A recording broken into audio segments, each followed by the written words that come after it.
And maybe slide us over? You can slide us over. You want to switch the game over to FGO? Oh, yeah, I should probably do that.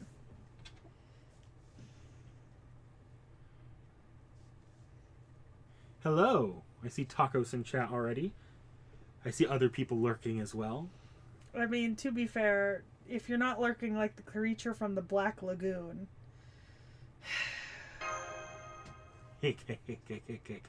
Oh, is there, like, any sort of cutscenes or shit that I should be... Shouldn't be at this point, no. I will tell you to pull the plug if I can see something coming. Okay.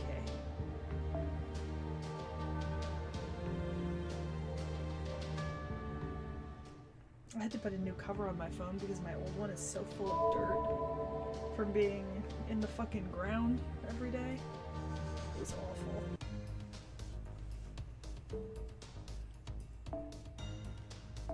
Alright. Shut up! That's all free shit. It's annoying. Does it matter? For you, grab Scale of Fantasy. Okay. That's the hardest one for you to get right now. Okay. Not that it'll matter for you much. What are you? ますます熱くなってきましたね。 Free shit. 先輩もお体には気をつけ、優れたマスターには幸運がついて回ると言います。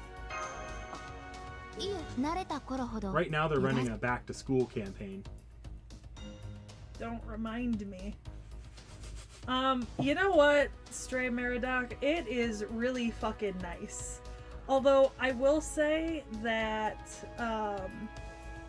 I did have AC in my hotel room, and my roommate would always jack it on like as high and as cold as possible every time we got back. So like sometimes I was like shivering in my hotel room. I did hear about the Golden Theater, yeah, part of it being found under Four Seasons. I actually have a funny story about like finding ruins under buildings. I went to find this, I think I might have told it on stream, but I know I didn't tell it to Knickknack, but I went to find this steakhouse with my friend, right? And we're like following Google Maps. The steakhouse says open, it has great reviews, we can see photos, right? We follow Google Maps and we get to the exact street location, right? And we look up and there is an empty lot with archaeological ruins. There was no steakhouse. It was a lie. That steakhouse is an archaeological ruin. Right. All right. I'm playing Orleans, right? Yes, that's where we're at today. Okay. Oh, should I do any like leveling up of characters or shit, or does it matter? We will in a second. Let's get through this. Okay. Yeah, it's basically fucking grinding time for Sekhie. I just want to get a couple level ups, get through some, you know, so I can accept all of y'all's friend requests. That's the goal. Although at some point the stream may switch temporarily to Knickknack's account, and it will be his stream while my phone charges, because for some reason my phone is just rejecting the idea of being charged and holding a charge. Ooh! I can use say. Yes, you can. It's so nice having friends who have fun servants that I know. Those, yeah, right? 500 BC. Exactly. Tacos. Exactly. I do not have the Savior of France. Of course I don't. Actually, you probably do have them on your account. So, in the Fate community, back when the game first launched, there weren't many assassins. What you're about to find is a lot of wyverns, and you remember wyverns. I remember wyverns so... A lot of wyverns are classified as the rider class. In FGO, riders are weak to assassins. But we didn't have a lot of good options for assassins in the game. So, people have come to understand that Sekhie Kojiro, Fate Stay Night's assassin, is the savior of France. Jesus fucking Christ. He's low rarity, so you actually might have him.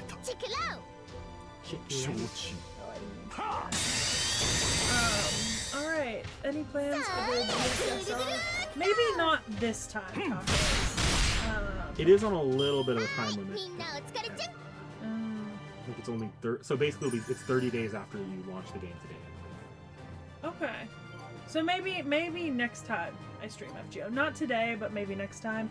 Because that's the one I have to pay for, right? Yeah, it is required pay. People, I just bought textbooks. Not today. Wait till the month turns over, or I finish my next job. Oh, so the game's coming in a little bit loudly. I'm gonna turn it down on OBS here. For Okay. us. Oh, I see. I see the problem. What? How are we coming in now, guys? Do you want the game louder, a little quieter? Okay. I'm just gonna keep. Yeah, you just keep being you. Yeah. Right, so did you want to level some characters? I'll play through a few more levels first. Okay. Let me just. Let's do it this way. I'll go in and level stuff when either I start losing, or my percentage gets low enough that I'll have to quit and charge soon. Cool. Well, I'm gonna say right now, you could probably win half of part 1 with just like a guest coup alter. I like that Artoria better than some of the rest. Okay. Yeah, college textbooks. Tacos, my college textbooks came out to $240 this semester, and I still have a potential access code to buy for another $30. We'll fuck around with Sekhie's party in a bit. For now, let's let her get into the swing of things. Oh yeah, I forgot I got Kyanskaya. And you have coup alter. I do remember that. Actually, I couldn't remember who I picked in The Bachelorette, so I went and watched the video. You actually got a pretty decent setup going. Oh, I meant to. Okay. Yeah. Yeah. but yeah, it was. So yeah, my textbooks were not. It's not the worst I've ever had textbooks, because I did buy 9 textbooks for $221, but it certainly was not. It hurt a little bit to put that order in. And that was including every single one of my textbooks we used. I didn't buy anything new. However, I did have this data collection standards handbook. Someone's at your door. Yes, probably Mom. I did have this data collections like handbook standard thing that was originally like $340, but I guess a bunch of people sold off their old ones as used. Oh, it's Vorn. Hello. Yeah, that's right. I told her. Jesus. You didn't tell her? Oh, she knew you were coming. I did know tell you her were that she might actually come. coming. Are you able to reach your NP for? Oh yeah. For Zhang Yu. Oh. Can I just say, Tacos, you can go choke, because financial aid gives me nothing. They don't deem me worthy of aid. I'm currently fighting the college to get a fucking Cal grant. Because they're trying to refuse me. Oof. I was like, that knocking did not sound like your mother. That's right, my mom doesn't knock because she doesn't fucking need to. I should have put 2 and 2 together, because I know Vorn's little... Whoa! Yeah. We're going with woo this time. Do we have a seat Yeah, for don't him? worry right now. Okay. I mean, I'm sure there is a seat. He's just gotta find it. It's weird seeing Zhang Yu fighting a bunch of generic soldiers. Yeah. Valid. Yeah, surprise Vorn appearance. What the fuck, Vorn? Now I'm gonna have to go get your souvenirs in a second. I did tell her that you might be coming. I didn't... I think it had just completely slipped my mind. It's been a rough couple days. I've been waking up at excavation time. Ooh. Mom even let me go out to the backyard and use the shovel on the topsoil because I wanted to. I was kind of missing the vigorous exercise in the mornings. The digging mood, yes. Yeah, I've been waking up at dig time, so I'm getting up at like 5 in the morning, having coffee and breakfast, and then going to bed at like 8 to 9 p.m.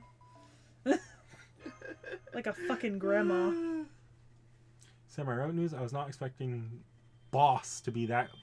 They have a class for boss. Give me a minute. FAFSA is the federal financial aid application in the United States.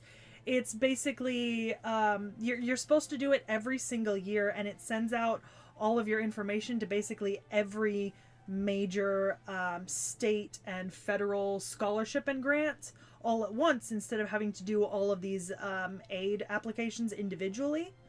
And then it also goes to your college so that your college can see if you qualify for anything from them. Generally, most people do get like either FAFSA or Cal Grant in California, or something else like the Pell Grant or something. But I've actually never gotten any of them. They don't qualify me to get them, which really fucking sucks. Because I've been paying out of pocket now since I started college. And it's expensive. Alright, I'm trying to find someone I know. Ooh. Is that Jack? Yep. Oh, I almost didn't recognize her. Yeah, William Lee, I don't really need the coffee. It's more of like a flavor thing. I usually put so much creamer in mine that it's more of just like vaguely coffee flavored vanilla cream than it is coffee. I did kick my Starbucks addiction though. woohoo! When I was in Greece, I came back. I had Starbucks the other day, and it was disgusting. Will not be doing that again. 0 out of 10 stars. Then again, I didn't drink much coffee in Greece though either. I'm not necessarily I don't need coffee to wake up. It's more of I just kind of like the smell of it, and Mom usually makes enough in the morning for me to have some, and because it's already prepared, I might as well. Hey chat, I can't find it. I haven't seen the class and I can't seem to find it on social media. Without saying who boss is, what class is the boss? Knick-knack getting help from chat. They're calling you out for being a story skipper. Look, homie. In the case of games like this where I'm grinding, yes, abso-fucking-lutely. Because I already went over this in the D&D game. I got to play through this in the D&D game. I think the more accurate one's going to be because my D&D game's only so much of a substitute. Mm-hmm. I think more accurate. I think the Orleans manga we read is probably the better substitute. Oh, I read the fucking manga. I don't need the cutscenes. She does get the general gist of the story. Yeah, like I know what's happening. I mean, and also like if I want to get like a significant amount of stuff done before my battery dies, I should probably skip them. To be honest. I think as you get farther, you might not want to skip as much because there are parts that I just am not going to do justice, and neither of the adaptations I'm going to have for you. But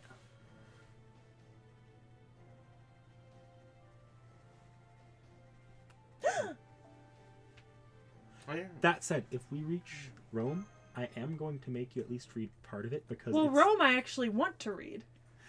I need you to understand the legwork I did for that campaign. Rome I actually want to read because I liked Roman campaign. And I've heard from you all that you hated Rome. Oh, I'm up. Doho Wario, I'm up. Okay. Yeah, no, I did a lot of legwork to make Rome a lot more to, I did a lot of legwork on Rome.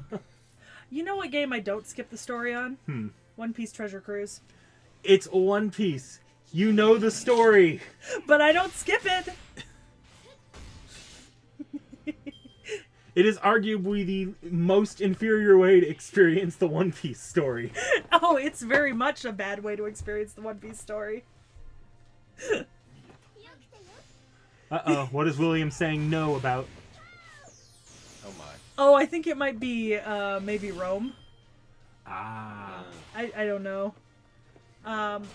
Tacos, you have not told Knick-Knack the class. Oh, yeah, he did. You did. Ruler. Oh, okay. Okay. Oh, interesting. Oh, someone else says that it might be speculation, not for sure confirmation. Okay. If it's speculation, that's why I couldn't find anything on it. Yeah, I was right. It was Rome that William Lee was worried about. Okay. Oh, well. That's interesting. I wouldn't expect the boss to appear in that class. Just for now, let's just everyone in chat agree. Do not say who the boss is in chat, please.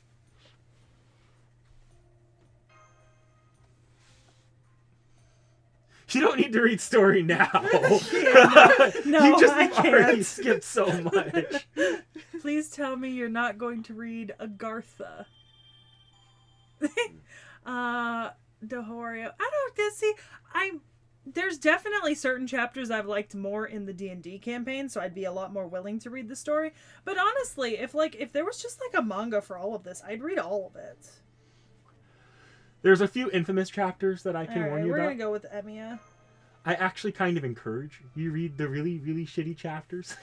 Oh my. At least like early parts, because hey, we know that I don't always read quality literature. Just because it would make me feel good to know my work is appreciated. Let's see. Okay, so Juliana Shaw says they can only find a Reddit post about it, but Taco says if you guys live stream it, it'll be fun in everyone's reaction to like the first 2-ish hours of the game. Remnant? Is that what we're talking about? Are you talking about Samurai Remnant here? I've been considering live streaming Samurai Remnant, if that's what you're talking about. We'll see on that one, because I do kind of actually want to experience that game at a accelerated pace, so I'm not spoiled online. Yeah, okay. I will say, Tacos, the whole We've Got Wyverns, I swear to fucking God, Vorn and I were playing through Orleans. Realm was with us then, right? Yeah. Yeah, Realm was with us then, and like, we had the help of, oh god, fucking Siegfried. Yeah, I was using Siegfried as an NPC as well as playing my own characters. I don't remember what I managed to do, but I managed to set up a pretty good combination for killing wyverns. I think it was a combination of Siegfried, and it was before you nerfed my coup. So my coup was still doing like a lot more damage. So I'd have coup set him up and Siegfried would take him down. Let's see. I got into London.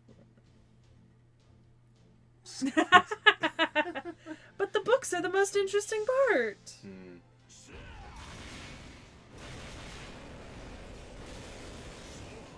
Die. I realized that was overkill, but it was amusing to me. How's Greece actually been? Hot. In my unluckiness, I managed to get to Greece during the hottest 3-day period in like several decades, and it was like the hottest 3-week period in several decades, like overall. Oof. And it was humid as well, which was unpleasant in the highest degree.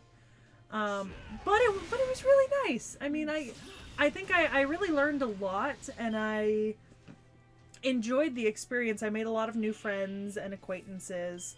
And I'm still keeping up with all of them right now. I've been more active on Instagram because of it, because I interact with a lot of them there, which is really nice. And to be honest, like I said, I kind of, by the end of it, by the last 3 days, I had like a new trench with a team that I really was working super well with, and I actually kind of regretted leaving because we didn't get to finish our trench. 2 of us left at the end of 3 weeks, and then the last person was stuck there with our trench alone. They found so many cool things after we left. Our roof tile is still there, though. Our roof tile. The roof tiles. Also, a couple of the supervisors made the joke several times that I am the official roof tile washer of the Amiklion, because I had to wash so many fucking roof tiles. Because you with the pottery, you have to wash it before it goes into storage because it'll rot if you don't. So I did a lot of pottery and roof tile washing. You know what? I feel that comparison. I've played Dark Souls, so I get that. Whichever god rules over the temperature was... Yeah, okay, so here's the thing, Tacos. Last year, I went to New York, right? In the middle of, like, March. And I was supposed to arrive into New York in the snow, right? I arrived into New York. There had been snow the day before. And then it promptly heated up to, like, 80-something degrees with humidity. And stayed hot the entire 10 days I was there. And when I went back to California, it snowed the next day. And while I was out of California, it was very nice and mild. And when I came back, there was a fucking heat wave in the middle of March. Yeah, Sekhmet's cursed. This happens everywhere. Like, I bring the heat, apparently. Sekhie, can we take a look at your leveling? I want to see how much EXP you have already. Yeah, okay. It might be a good idea to dump that into somebody. Have a go. Okay. Yeah, I don't know what I have for leveling William Lee. I still haven't really figured out how this game works. Oh, you've got plenty of leveling. Okay. Okay. Yeah. Yeah, right. Grimlore, that's what I'm saying. Okay. I love the cold, and fucking Mother Nature is determined to see that I don't get to enjoy any of it. Okay, Sekhie, so for leveling, okay, do you need me to show you where that's at? Maybe not now. Just do it, and then I'll just you can show me later when you do the stream, because we're gonna stream again, and you're gonna actually walk me through all the functions. Okay. Yeah. Because I talked about this before on the big stream, but like I feel like if I'd been playing FGO from the beginning, it would have been more like it'd be more intuitive to use because I would have gotten to see all the new stuff as it was added. But as it is, it's now like a really long game. And all right, who do you want leveled first? Knowing who you have here, I kind of feel like you need a level Leonidas for me. That's gonna be an easy one. So I need a Leonidas. So. You want to see a really helpful button with leveling? Yes. See that button that says auto select? Yep. Lets you pick what you want. We're going to go set that there. And that's just going to throw all of your lowest level material in first. Okay. Yeah, I need to level up Leonidas a little bit because, you know, I just spent almost a month in close proximity to what's called his tomb. And the statue of him, which I did visit. I did make it down there. It was a 20-minute walk in the heat of the day. So I was dying. So right now, Leonidas has hit the max level for his current ascension. Okay. So if you want to ascend a servant, ascension, you need 3 more of that material to raise his level any higher. Okay. Anyone else you want to level? Fionn. Fionn? Yeah. Going for all the Lancers here. What? Oh shit, I forgot they were both like and Ku. You've got plenty of leveling materials, so it's fine. Yeah. Let's see. 2S real. Yeah, that's fair. Oh yeah, no, we actually are planning on doing that one eventually. I'm kind of waiting till we get a new chapter out of that one from where they're at now. Or at least, not the best way of putting it. I want to get them through the D&D campaign and of reading up to that chapter. So once Septim is fully out on Mortis Stella, we'll start Tulos Realita and read what would be the next chapter in game. Yeah, Tacos, you're not wrong. I was going through my servants the other day in campaign. And, like, some of my favorites on the channel, right? And I do have a distinct bias towards Lancers. So, we can raise Ku's level. Oh, you mean Fionn? Yeah, Fion's level, not Ku. Do you want to raise Fion's level, or you want to go for someone else? Go ahead. Yeah, I like him, so.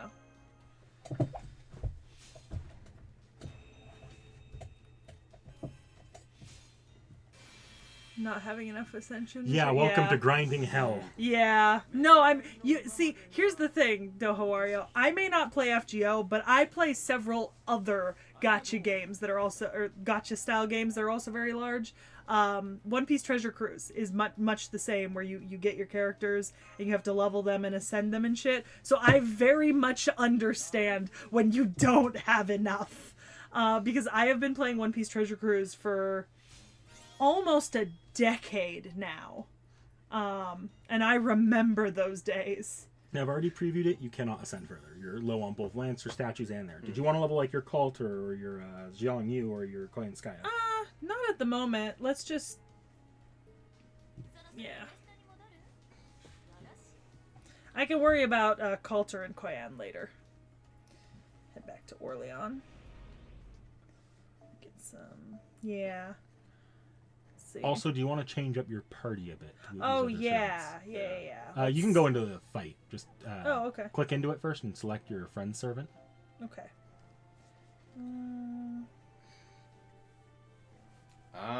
They decided to actually add the noob section. Yep, I know. All right, so just tap the servant you want to switch out. You have your front line and your back line. Yeah. With MASH, if you want to switch her out, just throw her to the back line. Throw her into that back slot. Oh, God. Click line up. Where is that? Bottom of the screen. Oh. And slide MASH to the back if you want to move her to the back. She's 0 cost, so there's no point in just switching her out altogether. Just add Fionn. Yep. And there you go. Fion's now in your front burner. Awesome. Love Fionn. He's great. Love him. Let's see. Okay. Yeah, there's a lot less grinding now. You can actually get drops from story chapters.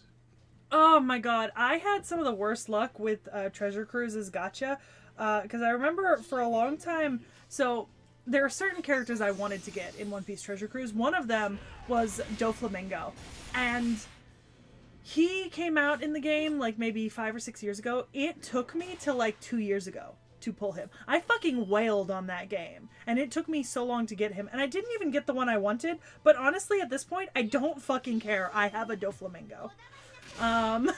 You know what I mean? Like, and I have a lot of good characters in One Piece Treasure Cruise, characters that I like, but I have no fucking gacha luck whatsoever. I swear to God. Like, I mean, obviously, it's, you know, Knick-Knack has better luck than me. Which is why I sometimes make him pull for my shit. I swear it's... I think you've pulled for my Treasure Cruise game a few times. Yeah. Yeah.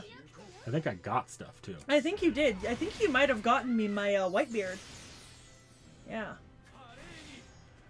And maybe one of my favorite aces. I ain't pulling shit today, though. My luck has been terrible. And I need to reserve that shit for myself. That's fair. I am still, about... What was it? I am currently 450 to 500 quarts deep into rolling for Oberon. On JP. Oh, damn. Man, are you really struggling? Yeah, I have till the end of the month, so I'm in that grind set right now for quartz. Summer's coming soon. On NA, and JP Summer's ongoing. In NA, I'm probably not rolling much this summer. What's this summer's event? This is the one with... Are there any summer servants from this? Oh, this one has... The biggest one I want on there is Summer Okita. Summer Okita Altar, I mean. Okay. You remember Okita Altar, the one where we dual voice the voice lines? Yeah. Also, someone says, how many friend points do you have? A lot. I'm holding on to those for Gouda Gouda. If you're asking about Sekhie, I don't know. Yeah, I don't know. I'll check in a little bit. Oh, you're using that Herc. So, this Herc is fun. If you pull a Herc, you can, if you get him to bond 10, so if you just have him in your party long enough to where he maxes out his friendship, affection for you, you get a special item, or a special CE, call that for him, that gives him like 3 or 4 revives every time he goes down. Oh, interesting. He just does not die. Interesting. No, Summer Anastasia. That's a good one. That's right. Yeah, that's a good one. Kama, too. And Sei. Yeah. I mean, that's a... We love this. Ooh. God damn. Oh, it's Vladdy! Yep. Yeah. You remember fighting him in France, right? Yes! But he was weak in France. I mean, you just curb stomped him here, too. That's entirely fair. Ironic, since the next time I used him was in Rome and I pulled some bullshit to make him OP as fuck. Ooh. It is the same thing, I think, with the Halloween I'm gonna be honest, well. I'm not skipping this just because I want to stare at Carmilla and Vladdy. I'm not even reading it, I'm just staring at them.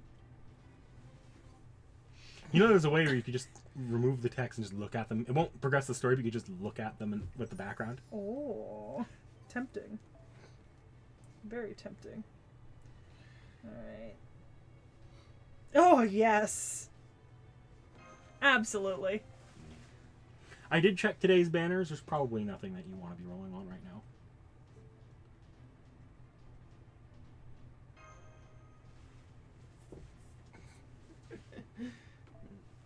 That's fair. Vampires, I'm not the biggest into vampires, but like Vladdy and Carmilla are hot. So, look at that. Carmilla with wyverns. I do love me dragons and dragon-esque things. I remember this fight actually managing to kill some people on me. It wasn't because it was hard. It was because I didn't know how to level servants. Yeah, I mean, to be fair, generally I don't either. Actually, okay, I did figure out leveling, as you could see from my Zhang Yu, like, which was already leveled when you saw me open the game. Like, I had figured out, like, it's not that different from other stuff, but Dohori. I didn't think it was. Nick Nack said it was $25. Not No, 12. no, it's 12. Oh, it's 12. It's just I couldn't drop any. So originally I was going to cover it with just free Amazon credit I had. I was going to give that to her. We could do it on stream. But what happened was you can't pay on. I couldn't buy a Google Play card for her for anything less than $25 on Amazon. It is $12 in game in FGO though.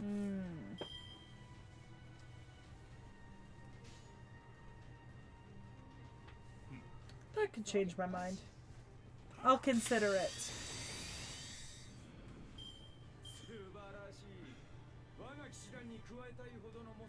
Feels bad for Vlad. Oof. Did he get power crept by Galatea? I don't know. Vlad to me seems like he was the one doing most of the power creeping for the longest time.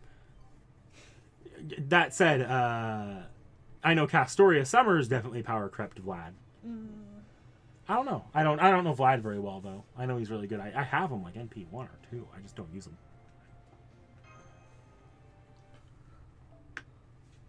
My go-to DPS damage dealer, I tend to go neutral, and I use Yangua Fei with Honey Lake because my Black Grail is not max limit broken. A list of characters I do not know. Honey Lake and Black Grail are craft essences. So. I know, but I was making the joke about Yang Guifei. Yeah. I do not know Yang Guifei yet.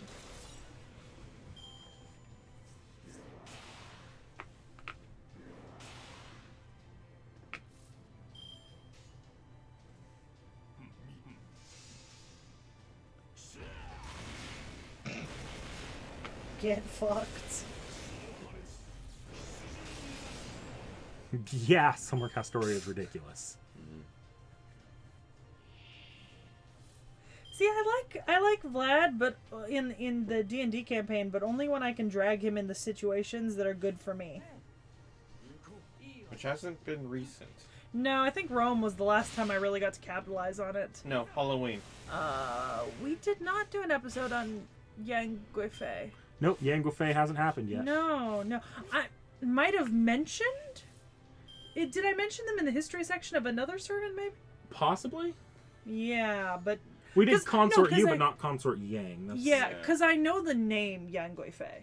Like, there is some familiarity in my mind. Like, I know about that person, but we haven't done an episode on them yet.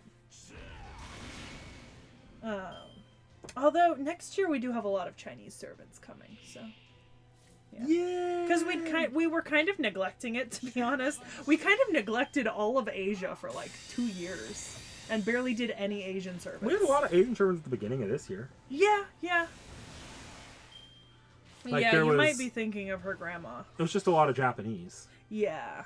There was a lot of ground to cover with Japan. Yeah, there's a lot more servants in those areas.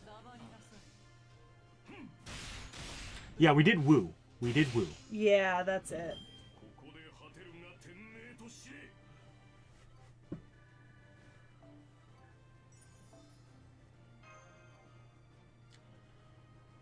Ooh, they're asking what other gachas you play besides One Piece.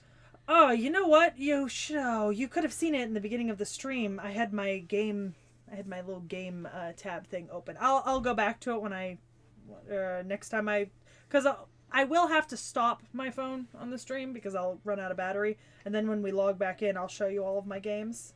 I actually play a lot of phone games, but I'm not always super great about consistency with like logging in and stuff. So like sometimes I'll go like a month or so without logging in unless I know that there's something going on.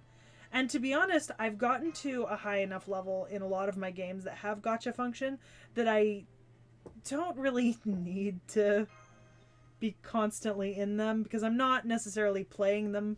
I think One Piece was the one that I played for the longest with like the most regularity. But there's definitely a few others that I've had like very long streaks on. What was that? I had to. On? Yeah, I hit a breaking point like right around quarantine where I had to just stop playing phone games for like a solid couple of months because I was playing Love Nikki and Time Princess, And like obviously, yeah, dress up gacha game or whatever with like crafting and shit. But it was really fun, and I liked seeing like the fashion and stuff. But I had wailed a lot on both of those. I did not have a whole lot of self-control when it came to like if I had money I'd spend it, and so I just stopped for like 3 or 4 months, like deleted all my games and then re-downloaded them eventually, but I don't want to fall back into those bad habits, if that makes sense. So, Tacos, it's funny you should mention that. I would recommend if you want to see something like that, go back and watch our Persona 3 reviews. They're not always the most flattering for the movies, but Sekhie does do a little bit of, oh, that's something I recognize in that. For the, like when they mention some of the historical characters in Persona. Yeah. But as far as actually doing like that more organized on the channel, but I'm not the... Although I do play a little Shin Megami Tensei in Persona. Realm is the specialist. Yeah. Yeah. And he's usually busy now with his job. Yeah, Tacos, that was it. But like, so I've played like all of the Bleach games, and I do have a pretty good account in Brave Souls. I've played all of the One Piece games that have come to English, because Treasure Cruise is not the only one. Let's see. I've played the Dragon Ball games, Dokkan Battle and the other one. I've played several of the like both the official and unofficial Naruto gacha games. And then like obviously like some that aren't connected to anime and stuff like that. I did try Fire Emblem at one point, but I didn't really. You tried Fire Emblem Heroes? Yeah. Huh. On your recommendation, but I really struggled to get into it. I don't remember recommending Heroes to you. Are you sure it wasn't one of your Amazon friends? Because I know he played a lot of Fire Emblem. It might have been one of my Amazon friends. No. Because I've shown you Fire Emblem, like the 3DS game. Yeah. Just to show you, but that was more like, hey, look at this fantasy cutscene. Oh, I did play the Dolls Frontline game on Realm's recommendation for like 3 months. Yeah, because by the time I started like really showing off my gacha games to you guys, I was already kind of falling out of Fire Emblem Heroes, so... Yeah, no, you got me into Fire Emblem's Heroes, and then I dropped it. Like, after a little bit. So, yeah. I think, because there was a time when it first came out, there was our groups had a lot of people playing it, and I would, like, brag about my roles to the groups. I didn't even know you picked that at all. Like, I know Sean and I would go back and forth a bit on it. Interesting, yeah. Yeah, Shin Megami Tensei was interesting, because, like, I did kind of watch it, and, like, during the review, I did comment when I saw stuff that I, like, or, like, heard things I was like, oh, that character, but I didn't really know much about it, and because we watched the movies, we didn't really get a whole lot of, you know, interaction, and honestly, the movies weren't great, in my opinion. So one of these days, I'm going to have you play one of the Persona games on channel. Because we can do that. I have 5. Yeah, I gave you my copy of 5 for the PS4. Yeah. I was gonna say, because I found it when I was sorting my games the other day. Because I haven't played it. Alright, let's see. I know who that is, but I shouldn't. So I'm gonna ignore them. Oh shit. There's a Dioscuri. Yeah, I was gonna say. Looking for characters you recognize? Yeah, well, because it's kind of fun. I'm gonna be honest, that's how I choose my support characters in any other gacha game. I just look for my favorite characters. I know it's terrible, but, like, I'll go for a lower rated one. Because in a lot of other obviously not in FGO, because I don't play it that often, but in, like, Treasure Cruise and Brave Souls, my account is really high leveled, and I do have a lot of really, really good characters, so I have the liberty to just kind of pick shit characters from other people's lists that I like, even though they're not fully leveled. And I do, like, accept friend requests from, like, newbies and let them, like, use my characters. Like, I you know, people did that for me, so I feel like I need to pass it on and do that for other people. Speaking of, you're going to have some new friends request slots you can add. Yeah, that's part of the reason why I wanted to do some leveling. Yeah. Add more to the list.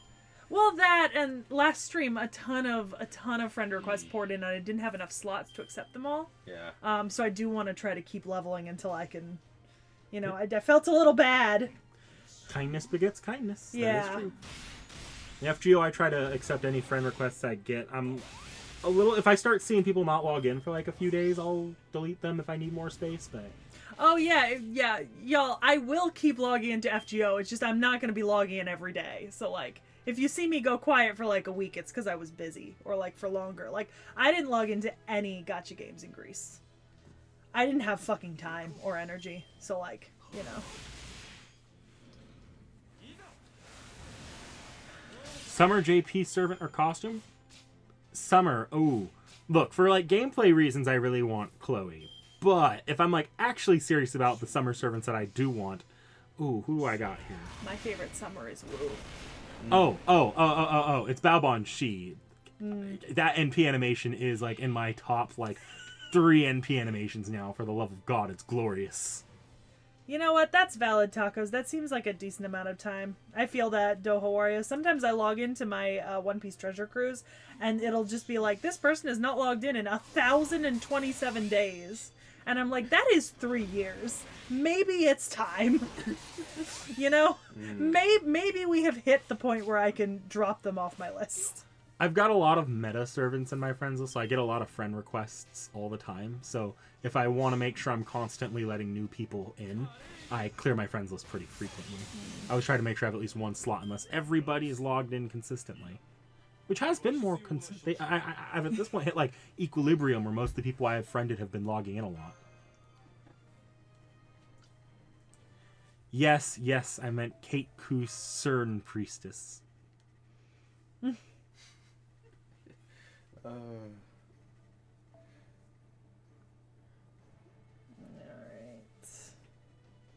Baby.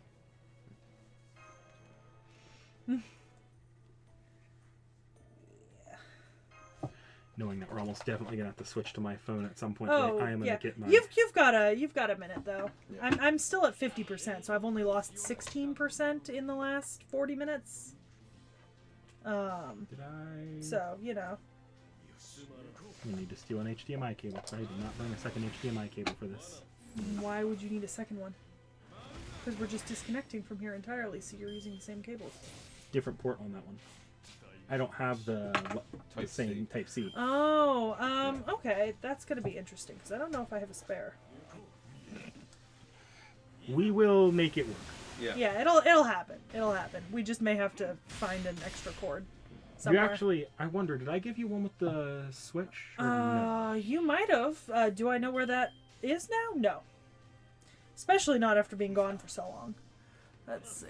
I've got an option in the worst case scenario, but you remember that thing, Horn?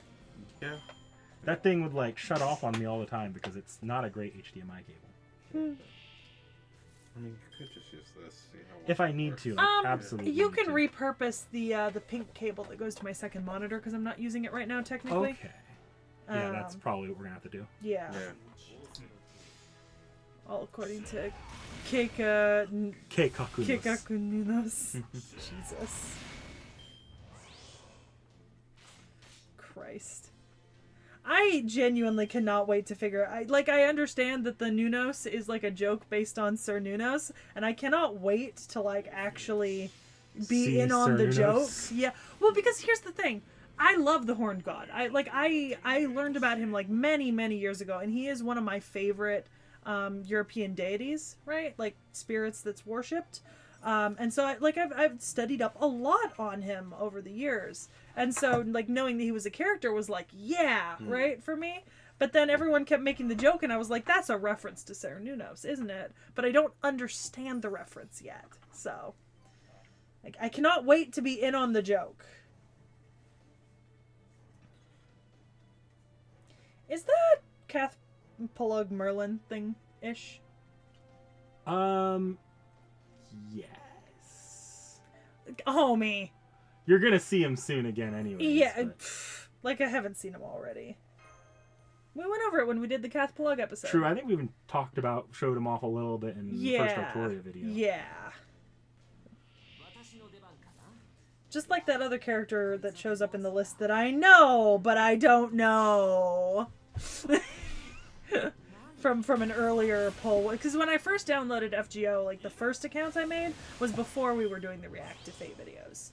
And I spoiled one character's design for myself right away, and I cannot forget it because I don't like the design very much. I don't like the card art and the style. And so it sticks in my head that I don't like that character and who it is. Which is unfortunate because I know that Knickknack's been advocating for that character to be on our to-do list for a couple years now, and it is. It's in the schedule. It's mostly for another character. Like I actually don't. You want the other character that will be with him. Yeah. I actually don't care for that servant either, but I really like how they handled the other character. Well, I will say, I've used him in the D&D campaign, and he's great. Yeah, I love him there. I just don't love his art from what I've seen of the card. Maybe I would eventually, but not now. Merlin is absolutely broken.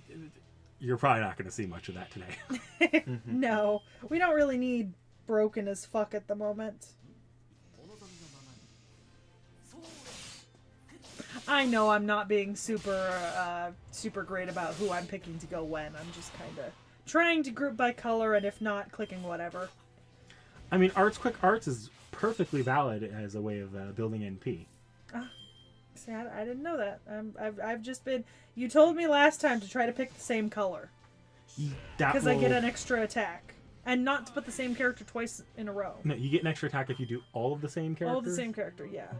If you switch characters, it'll let you attack someone different if you kill. Yeah, that's it. And if you pick all the same color, it'll boost the cards. That's it. I knew there were benefits to picking the same colors. And then, of course, you have your NP above the card deck. Yeah, which I haven't even been looking at. I don't really need it at the moment, so... You guys hell yeah.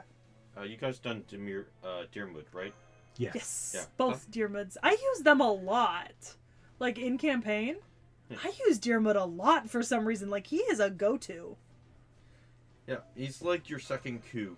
Yeah, well, because he's a lower star rating in the D&D game, so I can use him more often and stay under party limits, which gets us a bonus from the DM. And also, he's just really useful because he's got the love spot.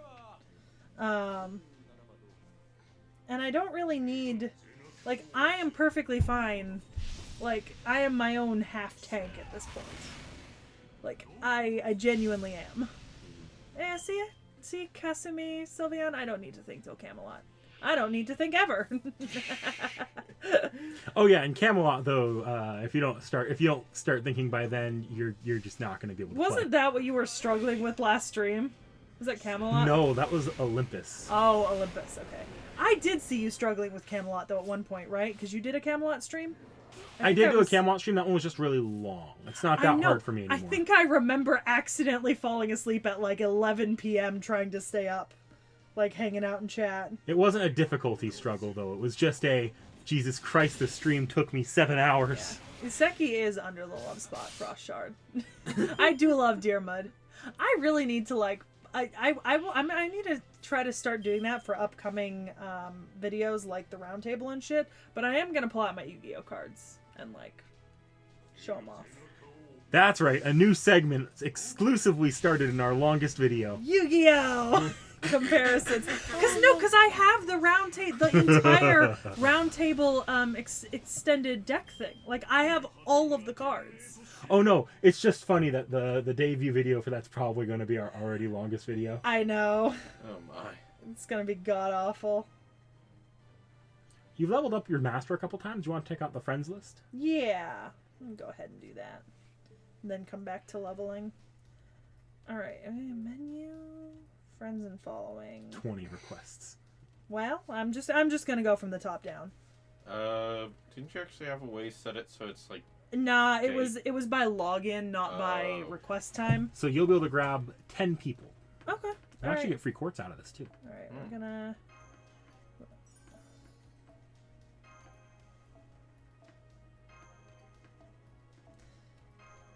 Thumbs up in chat if I accept your request.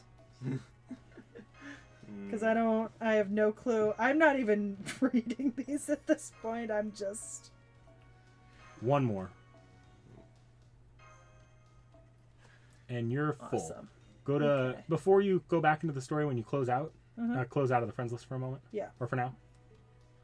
Go into the notepad there, the mission notepad. And collect shit. Yeah. Some of that's Yeah. limited time, so. 先輩もお体には気をつけてください。慣れた頃ほど油断しやすいのは受け取り忘れにはご注意ください。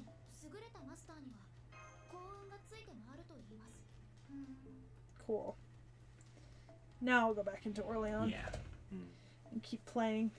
See if I can get another level up or two. Oh, did you get picked as the last person, Frost Shard? Oh, did I have it sorted by attack power? I have no clue. I didn't even look at what it was sorted by. I can fix it later if you want to sort by either login or received. Yeah, I probably should. But at this point, we're down to 10, so I can get there. Yeah, you'll level up Yeah. pretty quickly early game. Yeah, I can get there and finish up with the requests. And then after I finished all the requests, I'll show my friend code again. No. Okay, tacos. All right. Well, when you're playing a new game, She's learning. I'm Yeah. learning. Besides, she actually probably could use that attack power. I have the strongest. I mean, that's valid. The strongest coup is really a selling point. Because you know me, I am a coup girly through and through. Like, I have other loves, but coup is my first love and will always be. Oh God, I wish I could have gotten coup, Aussie, Kets, and Just get all of them. Almaloy. Just all of them. Oh my. That would have been nice. Alas, it was not to be. Which rider is that right there? I don't know. You mean the one I'm fighting against? Yeah. I don't think I know that character, so you'll have to get Knick-Knack to tell you separately. Ku is my boo. He is my bae. He is my chosen. Oh. Okay, cool. Story summoning stream. No, we're not going to do story summoning. I will, however, since Sekhie's saying she's considering it, Yeah. I'll read off what servants are actually in that pool if you want. Oh, okay. Alright, so I'll start from this side, because this is the side I know you care about the least. Nero Bride, Okay. Leonardo da Vinci, Okay. Okitasoji, Okay. Edmond Dantes, Okay. Kentoki, Okay. Ilya, Mm-hmm. Skahawk, Ooh. Brynhilder, Mm-hmm. Archer Artoria, Summer, Okay. Minamoto no Raiko, Okay. Jean d'Arc Altar, Okay. Shiki Saber, Okay. Amakusa Shiro Tokisada, Okay. Mysterious Heroine X, Ugh. Merlin, Mm-hmm. Tamamo no Mae Summer, Okay. Cleopatra, Oh, okay. Iskandar, Ooh-ha-ha. Ishtar, Shutendoji, and last but certainly not least, the big man himself, Gilgamesh. See, I could go for Gilgamesh or Cleopatra or Iskandar. Keeping in mind, it is randomized But between that set. it is random. I don't know about a third of those characters. And then about half of those third I'm not really interested in. So I think if I do, it'll be not this stream, or if it's this stream, it'll be later. Yeah. Like, I might have to look at that list, like, written, because I heard you, but I was kind of clicking at the time. So, I can start writing it down if you want me to. that might be because it's all good. going to You be want a portraits, which notepad? isn't as useful. Yeah, if you get me a notepad, I'll write them down. Okay. You can toss whatever's on the top of that. Alright, let's see. Looks D&D related. I love how huge demonic Hindu dragon loses to Irish twink. I mean, valid. I did not do the GSSR Kasumi. I'm considering it because it's only $12. Story summon is infamous for large pool. Okay, that's fair. The problem with Story Summon is there's just no reason for her to do it yet, because there's very few of exclusive servants in there. And the only one that would be the only one she would be interested in there is going to be Casca. So she can make her Casca stronger. Yeah. I do love me some Cascu, though. That's very tempting, but... Yeah, I think, obviously my goal in playing this game would just be to collect my fucking harem of favorites. So, And then you're going to have your... Oh, I 15. could really go for a summer Iskandar. Like, Iskandar in, like, a Speedo. Yeah. Yeah, I'm here for it. Would he wear a Speedo, though? He's European. He Oh, absolutely yeah, would you're wear a right. Speedo.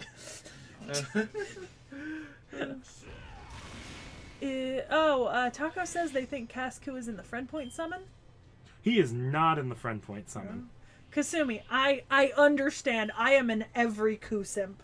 I will admit that in campaign, I do enjoy using Casku. He's the only caster that I really like using. Casku's really fun to use. The problem is you need Koyanskaya to make him work, if not Oberon as well. You have him. You have Koyanskaya. You could make him work, but you would have to play really far in the story to get that buff that makes him work. Like I'm playing out right now on stream in JP. Yeah, see, I've used him. I use him a lot in the D&D game. And in the D&D games, he's one of the only casters that I usually use instead of Vorn, because Vorn doesn't know what all the runes do, and I actually have a pretty good grasp of what Knickknack has made all the runes do at this point. Yeah. And how to use them, so, like, he works well for me there, and also, I'm at the point where he can buff my character into being essentially a servant. Yep. Which makes him really useful for me there. Mara, how do you spell Skahawk? Scathach.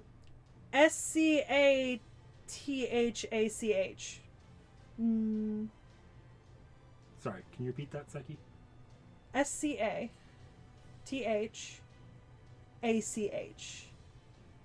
Okay. I think that's correct. I will be forever shamed if it isn't. But I always remember because I pronounce it phonetically in my head, and I think it's Skathak or something is how it shows up in my head when I'm seeing it. But yeah.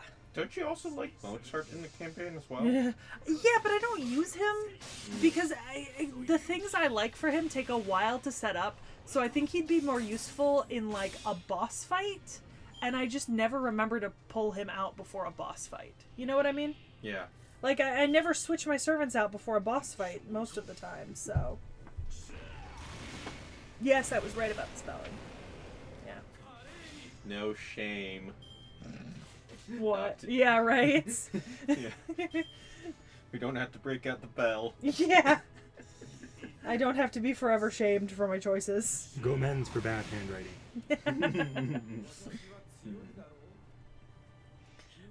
But yeah, so, certain characters I use more than others. Like I said, I use Diarmid a lot. I've used Iskandar in a lot recently in the D&D game.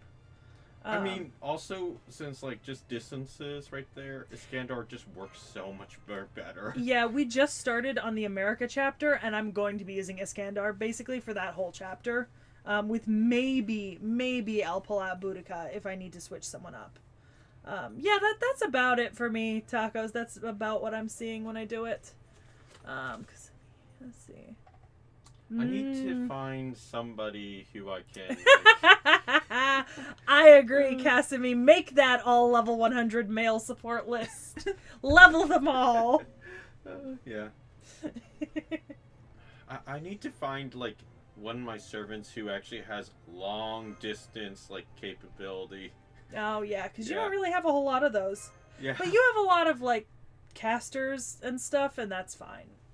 You have a lot of casters and sabers and assassins. Yep. I have most of the lancers and berserkers. Yeah. Comparatively. And I think, like, we're kind of split on riders. Yeah, So, yeah. It's just I have the 2 riders with chariots, and you have the riders that just have riding ability or can summon, like, a single mount. Yeah. Yeah. I did see the memorial movie, Le Mec Palm. I talked about it on the stream that I ran in Greece. Also, I had totally forgotten, but that stream actually unlisted itself after I finished it. I didn't mean for it to do that. I republished it this morning. So it's there, because I talked about it there, but I really enjoyed the movie. Like, holy fucking shit, was it beautiful. At first, I wasn't sure if it was like a trailer for something bigger or if it just was the movie. But chat clarified that it was the movie, and oh man, no, I watched it like several times so that I could like enjoy all of the references and stuff in it, because so many of my favorite characters were there. And I think there was only 1 or 2 characters I didn't know that were really prominently And featured. it wasn't like it was spoilery for who they were. You'll probably just appreciate it more once you do know who they are. Exactly. My favorite one in that Memorial movie was when you actually see the end, like that, like Fran in the art bit. Yeah. Also, tacos.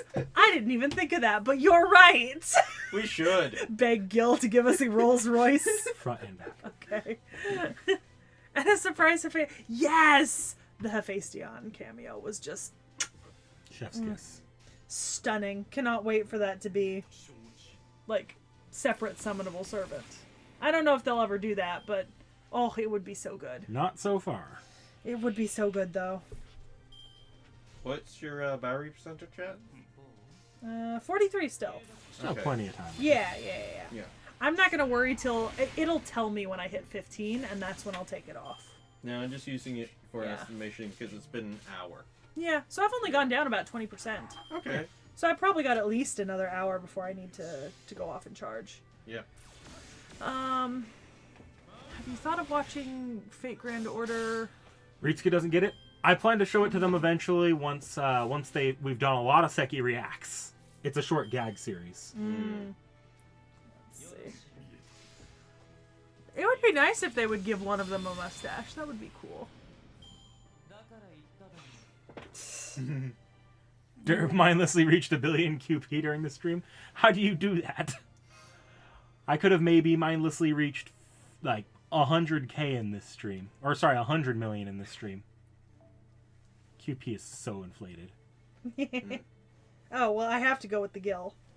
Haven't used the Gil yet. I need to. The inflation rate on QP is equivalent to the inflation rate in Zimbabwe.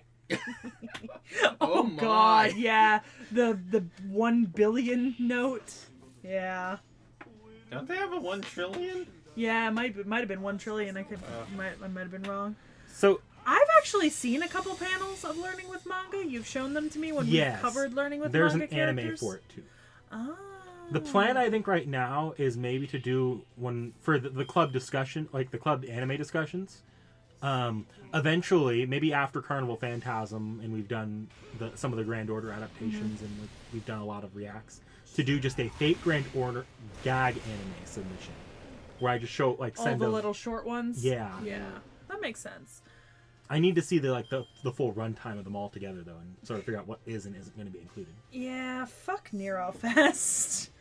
Yeah, okay. Yeah, the Roman Colosseum is a great setting for them to be fighting. It might be, but I've not looked up Venezuelan currency and inflation. Venezuela might be. Grimlore, I think you should start Atlantis. Stargate Atlantis, that is.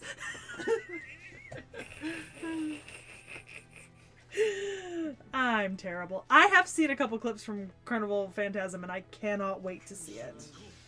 Oh, the laugh. Farm mats or Atlantis? If you're in NA, definitely. I guess I would say Atlantis because you're gonna get some good mats out of that, and you're gonna open up like some good rare mats. If you're in JP, you actually might want to farm the mats because you don't really want to catapult yourself towards Nahui Mclawn if you still need to level and skill your servants. Yeah, I'm so excited to cover more servants from Nahui Mclawn. I'm very excited. Oh, New Year's Gura Gura special. Yeah. Yes, that is current. Like I actually have a playlist of Fate gag anime that I've been putting together. Yeah, I gotta be honest. I did not super enjoy Nerofest in the D&D game, but I mean it could be different. I will say I am really excited to see today's menu for the Amiya family. I love a good cooking anime, like truly. And in my anime cookbooks, there's some recipes from today's menu with the Amiya family. So. Nerofest in the actual FGO game is this big giant grinding event with a lottery. In the D&D campaign, it was just a tournament. Yeah, I lost the tournament, so I didn't like it. Yeah, gee, funny how that works. Vorn won it. Yeah. The bastard. How did you win it again? I don't remember He either. threw a Tarrasque at you guys That's at opportune right. times. He saved his command seals for the best He moments. threw a fucking Tarrasque. I was so mad. Hey, That's such a Trask is the bullshit best. move. Such a bullshit move. That's the reason why I love St. Martha. I get to throw a trask at people. That is not a valid. I do not consider that valid. Chat, do you consider that valid? Chat, don't agree with him. I agree with him. Shut the fuck up, bitch. Do we need to rehash?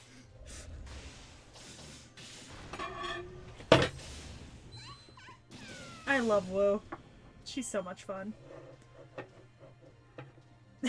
Throw a dragon turtle at them. That's fucking hilarious. Gramps hasn't appeared in the campaign yet where they're at. I believe it will be.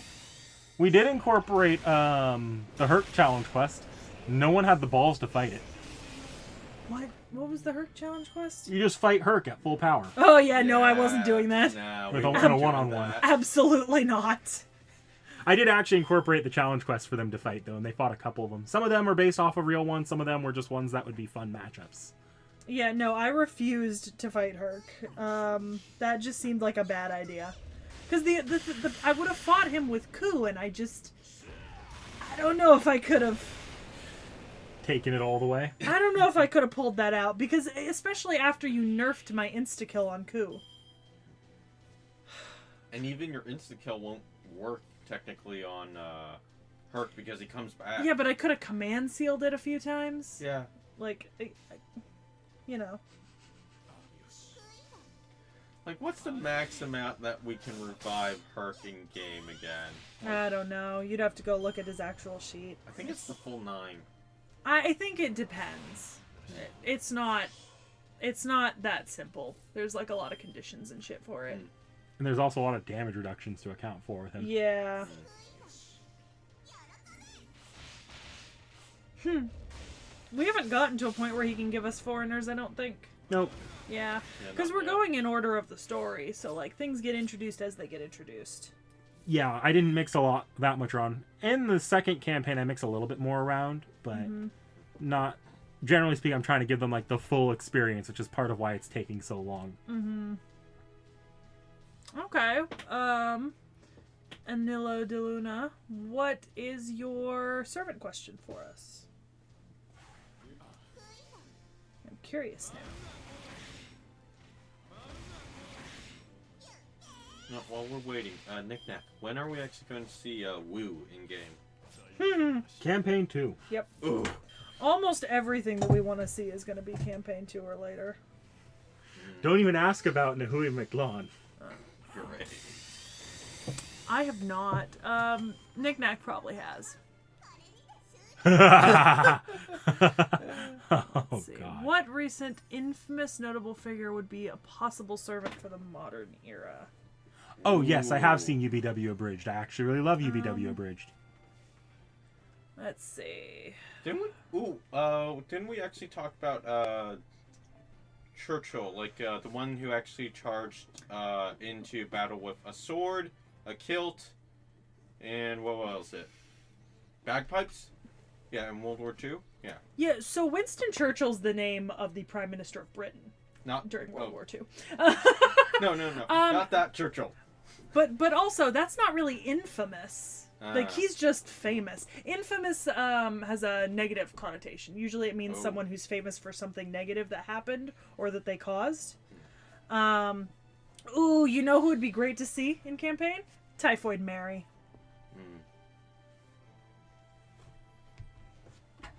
Is she in campaign? She's not in campaign, but I feel like I've heard her name with Type Mode before. Yeah. Like, Typhoid Mary would be interesting. Oppenheimer. Yeah. I mean, like, I think Oppenheimer's a very obvious one to say. No, Typhoid Mary is not in Type Mode. Stalin? I mean, Stalin, Lenin. Oppenheimer might be a little bit, you might not see that in FGO. Oh, yeah, I understand why I wouldn't.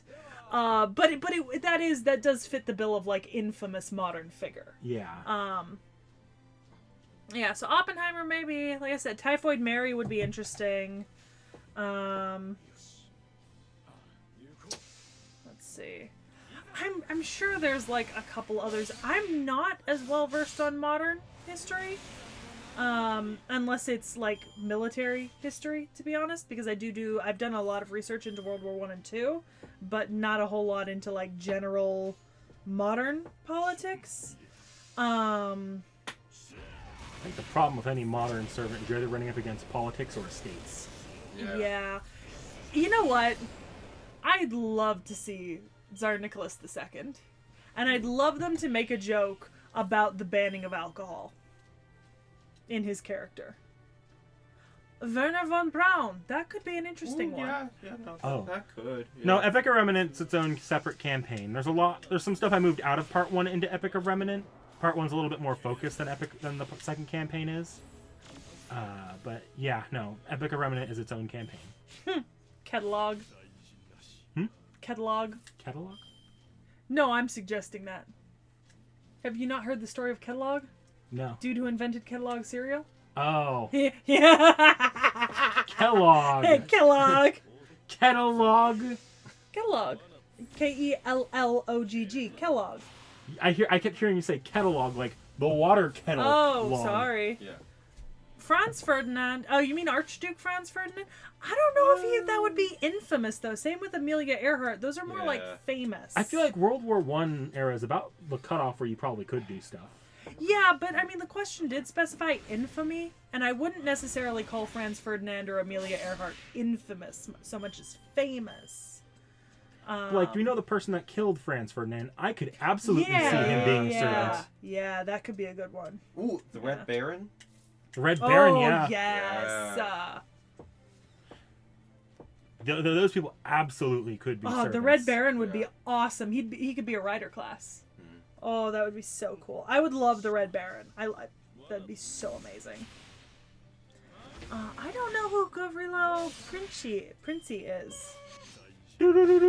Maybe that one serial killer from Italy who turned his victims into candles and then gave them to his neighbors. Okay, if we just start going like true crime here, I don't think... No, I meant specifically that one because he did... he was really well known, and that was like early 19th century. I don't mean like modern true crime. I mean like this dude was very famous for like the horrific acts he committed back then.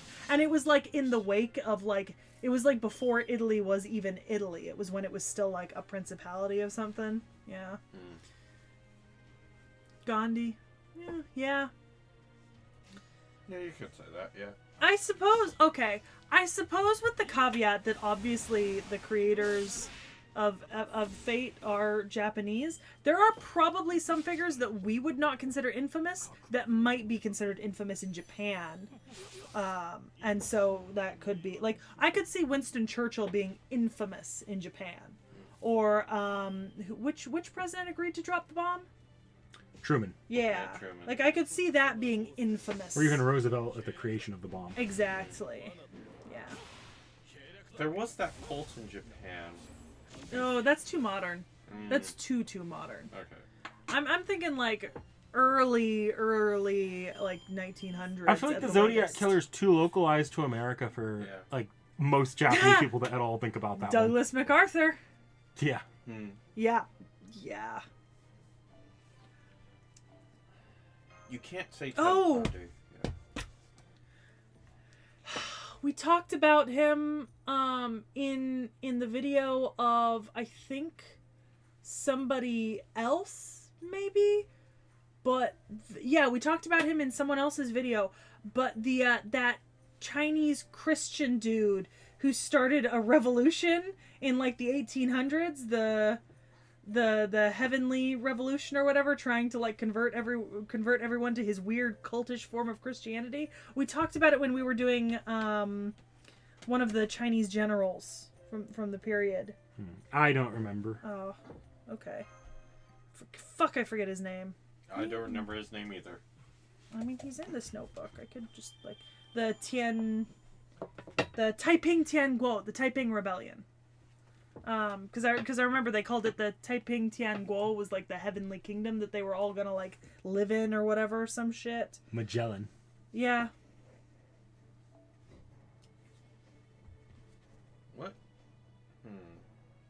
What? look up Taiping Tian Guo for me and try to find that name. Okay. Obviously, I cannot do it.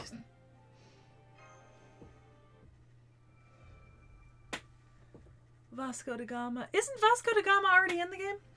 He's not in the game, but he is mentioned in Requiem. He's one of those, Yeah. like, we don't have a lot on him, but we know he is a servant. I made a joke that as a Halloween episode, we should have done all the infamous explorers together as like a horror story. This is one of those ones where she keeps pushing for it, and I'm like, we don't have anything on them, though. Because we had, technically we have mentioned, Columbus, da Gama, and one or two others? Vanderdecken.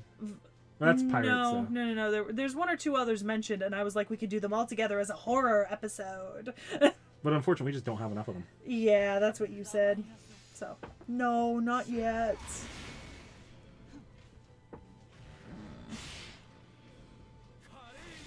You know a character I would like to see as maybe a ruler class servant pop up? Queen Victoria. Yeah. I think she could be a really interesting servant. Hong Zhu-chan. Yeah, that dude. He would be a good one for Infamous.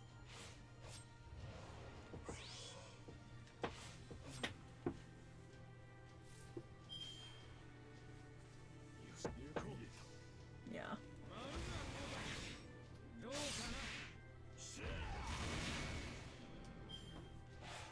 Suckbat. This is probably going to sound stupid, but what exactly was Magellan again? Ferdinand Magellan, the explorer? Oh, okay. Yeah. So, probably they're asking for somebody that time period or with them? I don't know. Well, I think that person was just saying that Magellan would be a good option, especially for infamy. Ooh, Princess Diana. Ooh. That would be very controversial. Yeah. I would make the comment that you might have to wait for King Charles to become the ex-King Charles for that to happen. I think there would be a lot of issues with that at the current time. And honestly, you'd probably have to wait for her kids to die too. Yeah. Yeah. Even then, I think maybe even like the grandkids right there might still. Well, yeah, maybe I don't know. Several generations would have to pass. I would think within the British royal family for that to be. Because I'm thinking like the earliest you could go in the British royal family at the moment, or the most recent would be Victoria, and only because Victoria was such a historical figure already. You know.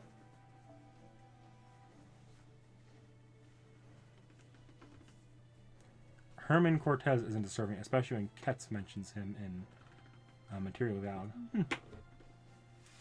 Oh, yeah, the director who cross-dressed.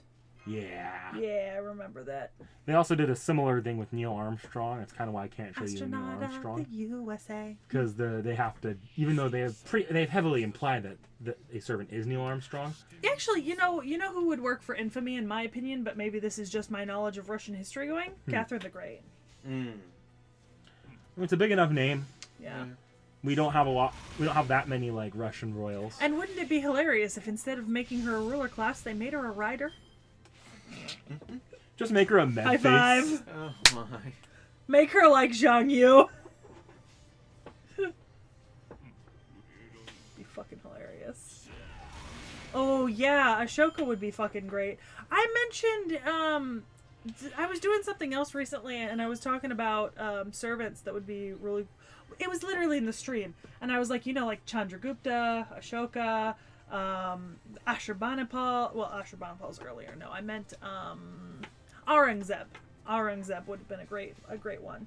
Einstein could be controversial for the same reasons that Oppenheimer would be. While it is true that Einstein didn't create the bomb, a lot of his theories were used in it, and there is some. Yeah. Fun fact, that's actually why, and this is not a fate fact at all, so Sekhie won't get this. In the Mega Man series, you have Dr. Thomas Light and Albert Wiley. Thomas Light was named after Thomas Edison, and Albert Wiley was named after Albert Einstein, Albert Wiley being the villain, and Thomas Edison being the hero. Yes, both Chandraguptas. So, it's interesting that just sort of the context around that, in my opinion. I think that like I said, we were talking about this last stream, but there is an absolute wealth of historical figures that could still be added into FGO, and that's honestly to the benefit of the series, because there's so many characters that I'd be really interested in who can still be added. And that's honestly great. Like, I keep saying things like, I wish there was Saint Olgar, I wish there was this, and maybe someday there will be. And then I'll be happy. You know?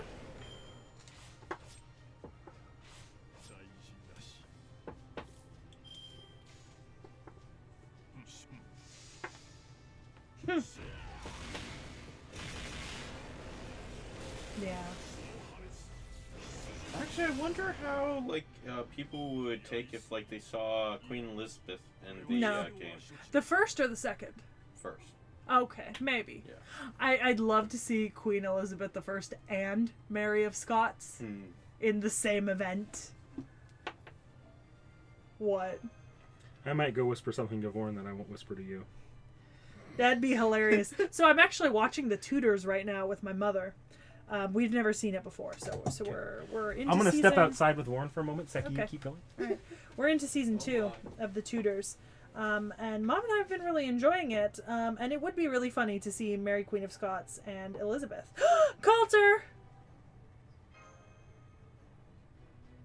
Yeah. More Hawaiians in general. More Polynesians. More people from Oceania. More people from Southeast Asia. Like, I know that there's been a bit of a... we've had Leloy and the Trung sisters and some other stuff added, but honestly, we could have more from that area of the world. Ooh. Can you? Okay. No, I can't.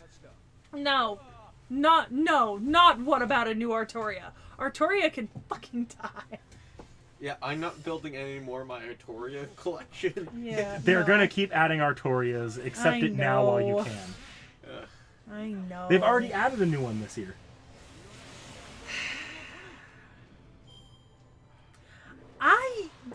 That would be a fraught topic, I think. I think doing anyone like Gandhi or a civil rights activist, because part of the thing is that Fate does have to kind of characterize them. They do have to kind of try to, the Fate creators have to try to pull out what they think is, important characteristics of these figures. And I think the problem with civil rights activists or people or political activists, especially modern ones, is that you could get a lot of really, really bad receptive pushback from the communities that these people represented and belonged to. I could not imagine doing a Martin Luther King servant. That would not work, right? There are maybe some, you could probably do some of the women who fought for women's votes, right? But it would be such a complex topic. Yeah. Especially in a game that is in NA as well as Japan. Yeah. I could see if it was just Japan, but... It's the same reason why I don't see a Jesus servant ever coming. Yeah. There are some servants that would just be too relevant to do. Yeah. Too soon. Too close to the topic. Especially with the current political state and social It's state honestly a in the fucking United miracle States. we have a Buddha servant, which I think is only Yeah. possible because the creator was Buddhist. Yeah. I believe he's Buddhist. So I think major figures in religion and then modern socio-political activism are dangerous for FGO as a whole. I mean, they're dangerous in most games. Yeah. You wouldn't... It's just not something that a major corporation would really want to try to fuck with. Look, the reason why we'll always get Artorias is because it's the same reason we're always going to get new Pikachus and hats every year in Pokemon Go. Because we love Pikachu. Obviously. We love our mascots, though the mascots rarely end up being anyone's favorite. Yeah. Exactly. You see Artoria, you see Fate. Yep. Yeah. Not to say that I would necessarily hate seeing activists or political figures, but I just think it's You're walking a really, really, really thin line a there. very fine line. Yeah. Oh yeah. Yeah. I mean, not everyone is as nice as that one relative of Florence Nightingale who found out about her, Not everyone is that chill about their their kind of claimed I saw a figures. Twitter exchange with that guy who where he was rejecting the notion of being called a Redditor after someone asked about him. Jesus.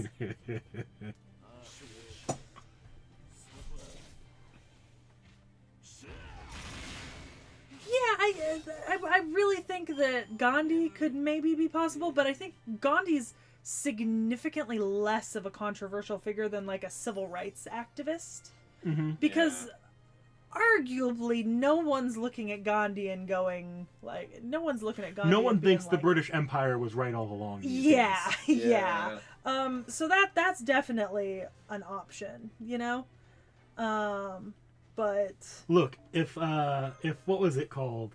You know that one cartoon made by the creators of Spider-Verse where it's these historical figures, Clone High. If Clone High can get away with their Gandhi, I think Fate could get away with a Gandhi. You know who I would like to see as a servant, though, breaking away from civil rights political activists, based on the fact that I watched her cartoon when I was a kid, Empress Sekhie, because I watched the Princess Sekhie series when I was younger, and she just really is a really fascinating figure. She went through her whole family went through kind of a lot of kind of trauma in their lives, and it really affected her. So she'd be interesting. Imaginary servants like nursery rhyme? Ooh. Imagine you get an imaginary servant called Slasher Horror. That would be awful. Ooh. I didn't mean to do that. Whoops. That is true. I don't know. There could be some interesting imaginary kind of figures that are like conglomerations of things. We kind of have some of that. I would love to just see the villainess, and it's like every isekai villainess trope. Berserker Nuclear Gandhi. That would be funny if they did a Gandhi servant and they referenced that. That sounds like a Nasu thing to do as well. Mm-hmm. Yeah.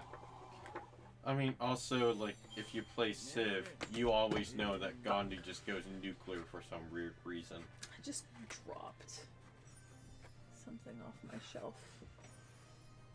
Yeah, I'm gonna pick that up. Inch-sized servants? That's rough. Ooh. What would you Samurai Gandhi from One Piece? What? Is that a thing? What the fuck goes down in Wano? I'm pretty sure it's before Wano, but I could, because I think I know what Foreigner Waldo. I think I know what they're referencing, but I could be wrong. But I do like that One Piece also has a ton of references to historical characters. There is a character in One Piece who has eaten the human fruit model Buddha, and his powers are the Buddha no Mi. And he turns into a giant golden Buddha version of it. Look up Buddha no Mi. I'm not spoiling anything that you're ever gonna see at this point, so.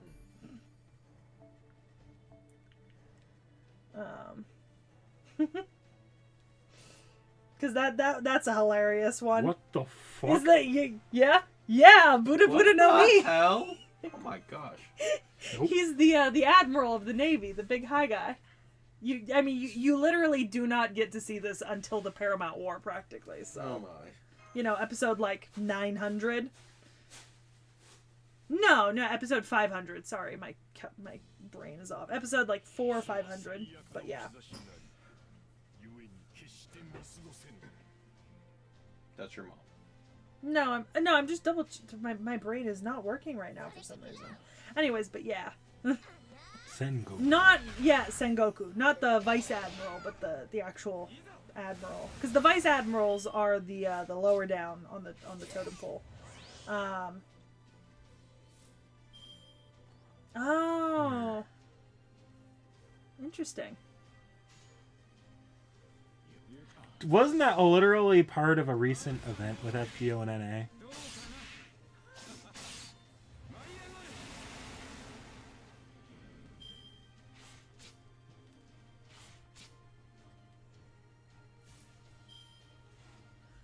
Like, I feel like they just referenced that in NA recently.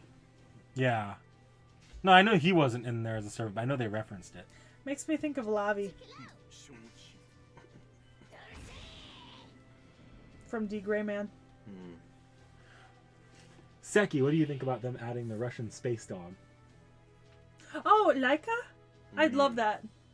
Laika would be awesome. I mentioned Laika in the stream the other night. I'd love to see a Laika servant. Such a sad story. But still, impressive. We stand Laika. Vaughn, do you need to get a chair? Yeah, I'm good. Okay. I'd rather actually stand a little bit. I'll Okay. get like a chair when we get the phone switch. Okay. I mean, in the worst case scenario, you could always go sit over there on top of Joseph's nice chest. While you're standing, do you mind going to the fridge in the kitchen and getting me a Diet Dr. Pepper? Yeah. There should be a few like right at the top. Just want something to drink. Yeah. But so there's a character in D. Greyman called Lavi, and Lavi has a like hammer that he hits people with. Yeah.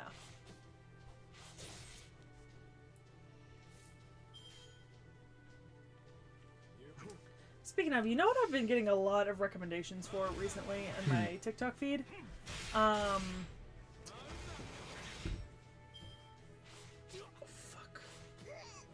Oh shit, I forget the name now, but that series where the gods are battling each other for humanity. Oh, Records of Ragnarok? Yeah, Record of Ragnarok. Just don't watch the anime.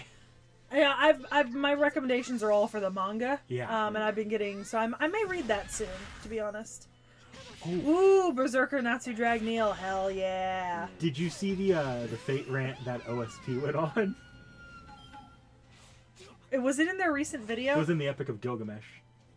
I didn't finish that. So that video came out like right after, or like a little bit after our Gilgamesh video.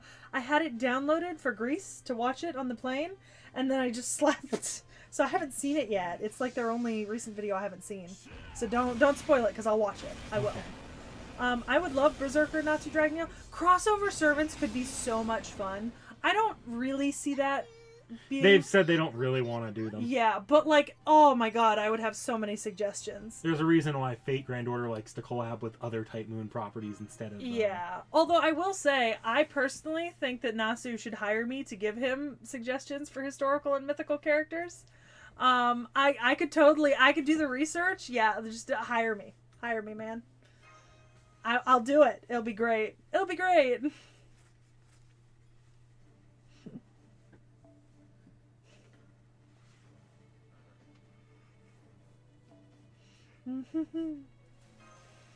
Tap that for a second while I pour myself some soda.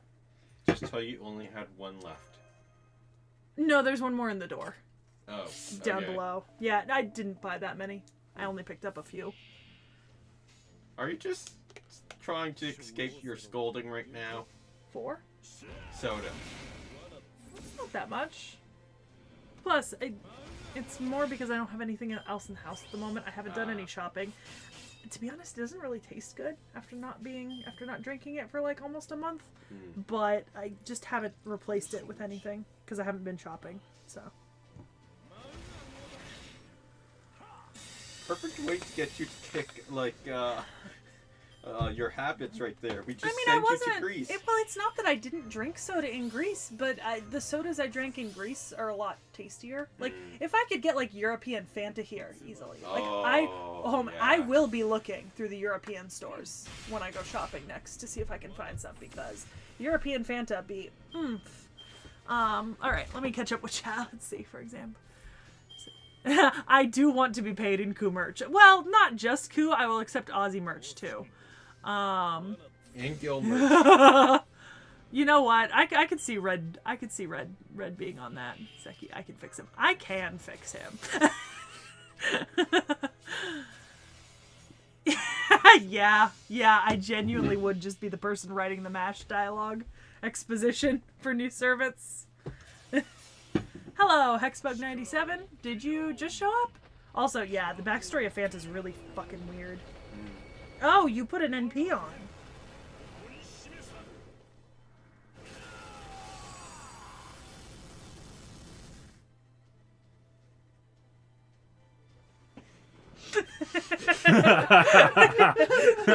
We all just silent to watch the giant screen.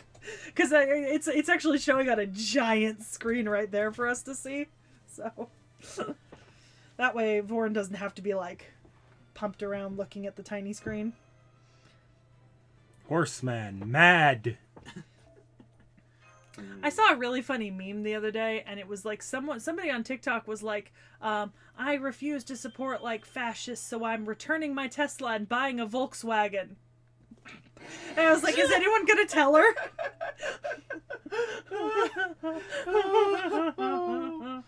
I was like, about that. I hope not. No one needs to see YouTube or Twitter anthropomorphized. Oh, absolutely not. Mexican No. Coke is good, but Coke is not my favorite, so I always go for European Fanta over it. You know what's really good in Europe? Diet Coke. It's not called Diet Coke. It's called Coke Light, and I swear to fucking God, it is so delicious. You know what a sad thing is, though?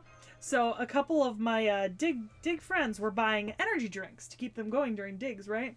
And I remember we were sat down and one of them was drinking this Greek energy drink called Hellfire, or something, and I was drinking Coke Light, and we actually compared. The Coke Light had more caffeine than the energy drink by like 20 milligrams in the serving. To be fair, it was a slightly larger can. It was like 330 mil, and that was like 280, but it did have more per serving. Which was fucking hilarious.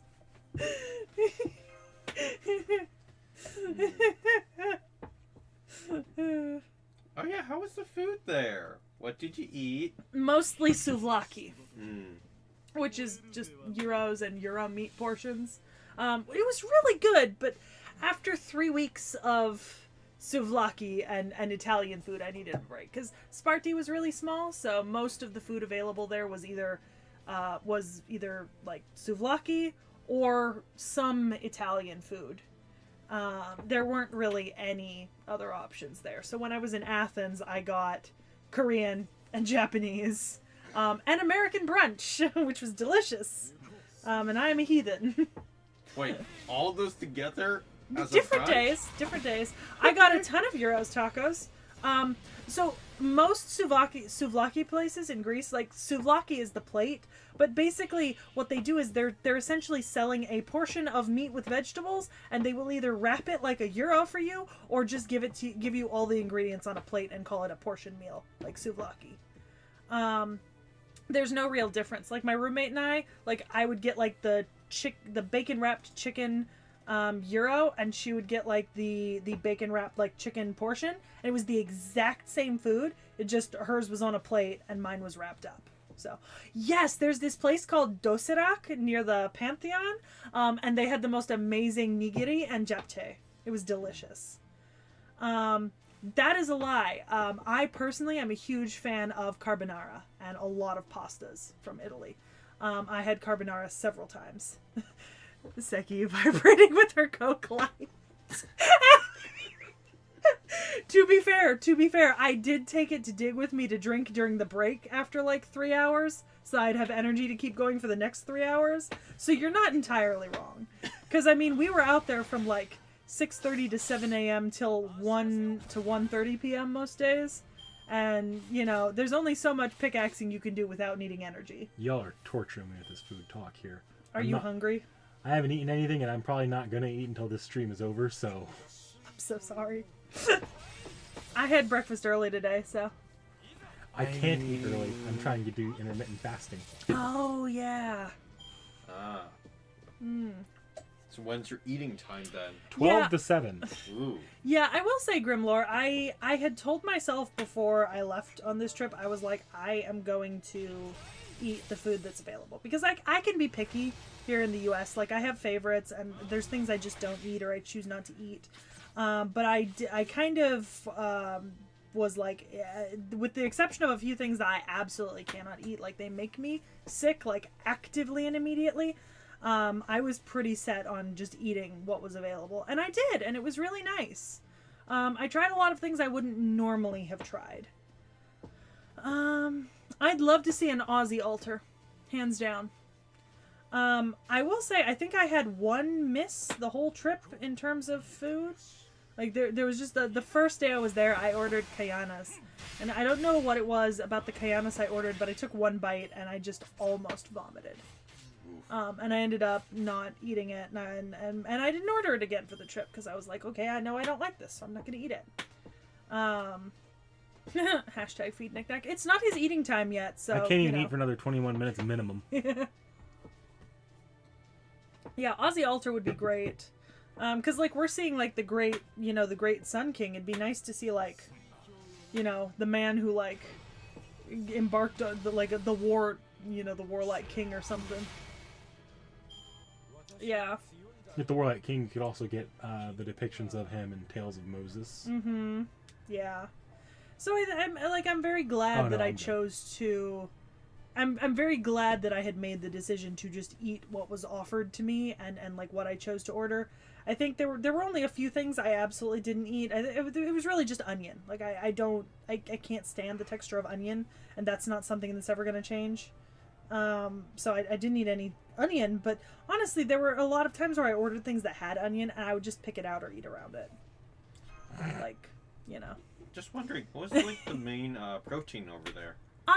Pork. Pork, lamb, chicken. Beef was not big. I think I only had beef twice. Once as part of a noodle dish, and once when I ordered a burger from a burger place that was really fucking good. Like, Jesus Christ. Let's see. I ate a lot of pork, but that's because I personally like pork more than lamb or chicken. So a lot of the times when I ordered myself souvlaki, I would get pork. But I will say the bacon wrapped chicken was delicious. Truly. Intermittent fasting is a dieting type. What you do is you block out hours or even days where you don't eat. It depends on your how you ratio that. Some people will not eat one day and eat as much as they want the next to fill up, and that actually it's trying to play around with metabolism. Mm-hmm. Yeah. Maybe not the king of the night, but like definitely a more because Ramses the Great really tried to in his later years propagandize and glorify himself. A lot of the temple dedications and carvings that he's really famous for were created in his later years. And there's a lot of kind of dispute amongst records from different kingdoms about the validity of some of his victories. But like in his youth, he was a very warlike king who embarked on a lot of campaigns and conquest, and then kind of later tried to propagandize that into a good light. And so it would be interesting to kind of see the other side of that. Aside from European countries, so I want to go to Egypt. Very obviously. I want to go to Jordan to see Petra. I would like to visit Teotihuacan. That would be really nice, I think.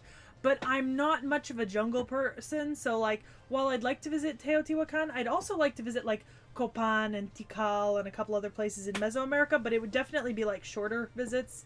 I'm not much for like the kind of jungle humid climate. It doesn't do good for me. I'd obviously love to visit Korea, Japan, China.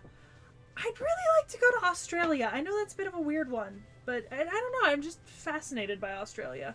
India.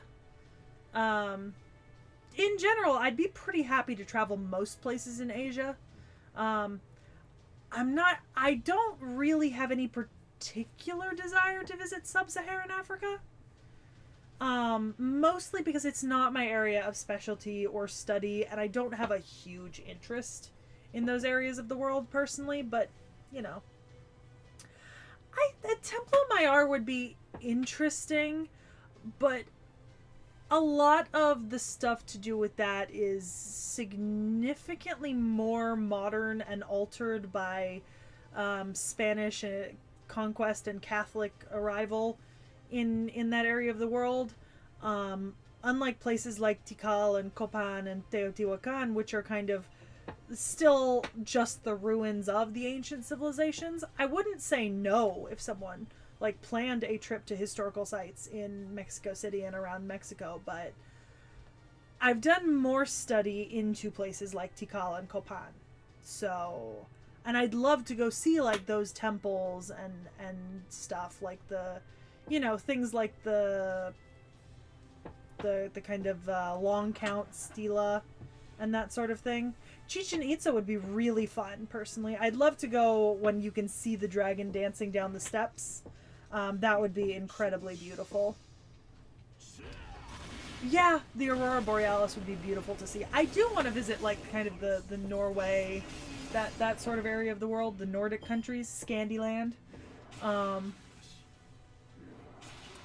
And I've traveled through Europe. Like, I've done some of the countries in Europe. I've been to I've been to London and kind of Great Britain in the south. I've been through France. I've been through Switzerland. I've been down through Italy. I've been to Greece. And that's not to say that I wouldn't like to go back to any of those places, though, because there's so much I didn't see. Okay, you know what? I got good news for you about visiting Russia. Go in the summer. It's fucking hot. My family's Russian. I've been a lot of times, and it is fucking hot as balls sometimes. Like, the summers there, like, in certain parts of the country, basically, like, basically everywhere, like, in the summer, it can be anywhere from, like, 80 to, like, 110 degrees with, like, high humidity. Like, it is fucking hot. Nah, it's awful. Like, I hate it. I go, but I hate it. I'd love to visit Russia during the winter for that very reason. I crave the snow and ice. I can test the same thing in China. Extremely hot. Yeah. During summer. Ugh. Yeah. Like, some people forget that a lot of Russia is actually kind of on the same belt as, like, California, like the upper parts of California and stuff like that. Like, a lot of Russia does actually have, like, a strangely Mediterranean climate. Because it's just so large. Like, there are more northern regions, but even there, it still gets warm. Especially in summer. And there are so many beautiful places to visit in Russia. Like, I mean, the Moscow Kremlin, obviously, and all of the museums inside of it are a big one. St. Petersburg. If you kind of head out towards the east, Kazan is a great place to stop. And there's just so much to see there because it's such a large country. Let's see. Yeah, I'm talking in Fahrenheit. I suppose in Celsius, I'd be saying it can get anywhere from like 31 to 42, depending on the day. So very much like the U.S., like it can get real high in the Celsius as well. I did see that they banned climbing Chichen Itza, and I did see the TikTok video of that lady who tried. And she deserved all the hate she got for that, to be honest. You should not do that. Yeah, see, Grimlore mentioned it. She deserved all the booing. You shouldn't do that. If you visit a cultural heritage site or an archaeological heritage site and there are rules about what you can't do, don't fucking do them. I mean, I was talking about the stream, I went to Ancient Messini. And in Ancient Messini, there are no rules about not climbing the stuff. So I climbed all the stuff like a fucking mountain goat. I even cut my hand open on the rocks getting down into one of the basement levels of the temple because I didn't see the way in from the side, and it's dug down into the earth, so you could the tops of the walls are exposed, and that's it, and they're only like this wide. So I put all my shit down and I started walking along the tops of the walls with like the 20-foot drop. Was all this on stream or off stream? Off stream. Okay, I was gonna say, were you walking around exploring on stream or something? No, I do have photos though. Anyways, and so I finally found a place where I could drop down into the sub level, but I accidentally cut like the base of my hand open in like a circle shape doing it. Oh, suck for that. It was totally worth it. It was my blood sacrifice to the gods. Great. I think it was also a temple to the Roman cult of Isis, Osiris, and Serapis, which I had learned about in my Roman paganism class, so it was super cool. But yeah, it was really fun. So, like, you know, if you could climb, if there are no signs that say don't climb, be respectful and climb like a mountain goat. I love being on top of things. I might be tired, I might be out of shape, but I will always climb. Some, like, local guy or, like, a tour guide is just going to be, like, watching you do that and, like, What the hell's wrong with Look, you? they let me into the archaeological park, and there were no signs that said "Do not climb." Now, if there were signs, I would not have climbed. Like I respect that. If you're gonna put up the signs, there's probably a reason for putting up the signs. So don't do it. But if there are no signs, climb.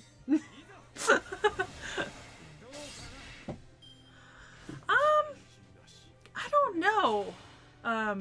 Shub, I don't know if it is. I've never looked into that. I know that there's an archaeological school I want to go to next summer in Transylvania. And I know that you can visit a bunch of castles all over the country as like side options on the weekends. That would be really cool. Yes, Frostshard, that's exactly what I described it as. Like, me and the 5 people that went with me, like fucking mountain goats. Like, we hiked 6 miles up and down a valley that day, like climbing on tops of all sorts of shit. Like, I might not be the most active person, but put me out in nature in a place where I can climb, and I will be active. Like, I am surprisingly a person who very much enjoys being out, like, in places once I'm there. And I had a lot of fun climbing all up and down across, like, the archaeological areas and stuff. It was very much enjoyable. I even climbed down into I climbed up out of the stadium the hard way. I went up the grass wall instead of the steps. Well, because it was too far to get back to the steps. It was easier to just go up the grass wall after we saw the mausoleum. Were your team members with you? Yes. Okay. Yeah. The guy who came with me went. That's fair. I've been to a few states in the U.S. I've actually visited quite a few sites with my family when I was younger. Like, I've gone and I've seen the Grand Canyon, and I've seen the the Four Corners region with the pueblos and stuff. Like, I've been down there. I've been up north into Canada. I've traveled a fair bit in the U.S. I think in the U.S. I've probably done the most traveling. Yeah, because my dad does traveling. You've definitely done the most. And I've done zip, zero, nada. I've been to Florida once, but it was just to visit Harry Potter World and Disney World. Let's see. Yeah, I mean, yeah, I get that. Say, but yeah, no, it's a lot of fun. I will say we did Mistress as well, which is an ancient Byzantine settlement. I did not manage to climb all the way up to the citadel at the top of the mountain for Mistress, because I was still drunk when we went to Mistress. Like, I had been out drinking the night before with the supervisors, and I had only had like 5 hours of sleep, and I was very, very far past tipsy. I was still drunk when I woke up that morning at like 6 a.m. to hike fucking Mistress. I almost died. Like, I took so much water with me. Honolulu, a Diamond Head is currently blocked off from public access, I believe. A what? You're asking about the Honolulu volcano. Oh, hike. yeah. I'm pretty sure Diamond Head access is currently cut off. Yeah. I have been to Hawaii once when I was younger, although... I lived in Hawaii when I was younger. Yeah. Oh, you know what? You say I see lots of national forests. I'm actually planning to go see Lassen and Shasta this year. I'm doing a little weekend trip with some friends up to Lassen and Shasta because I really like national parks and national forests. I think they're really beautiful places a lot of the time, really fun to visit. I think I've been up to Yellowstone. I've been to a couple of the really big ones around the states. Yeah. And I mean, there's always more to see anywhere you go. Like, I've been some places in Greece. I have not been everywhere I want to be in Greece. Like, I had planned, I kind of had wanted to go to Marathon and Olympia this last trip, but I just did not have time to make it to Olympia. Did not have the time nor the energy. And then once I was in Athens, I honestly just took my 2.5 days to fucking rest. After digging for 3 weeks. I needed a break. I didn't want to head out to Marathon in the little time that I had. I just walked around the Acropolis Hill, explored the sites near there, ate good food, and rested.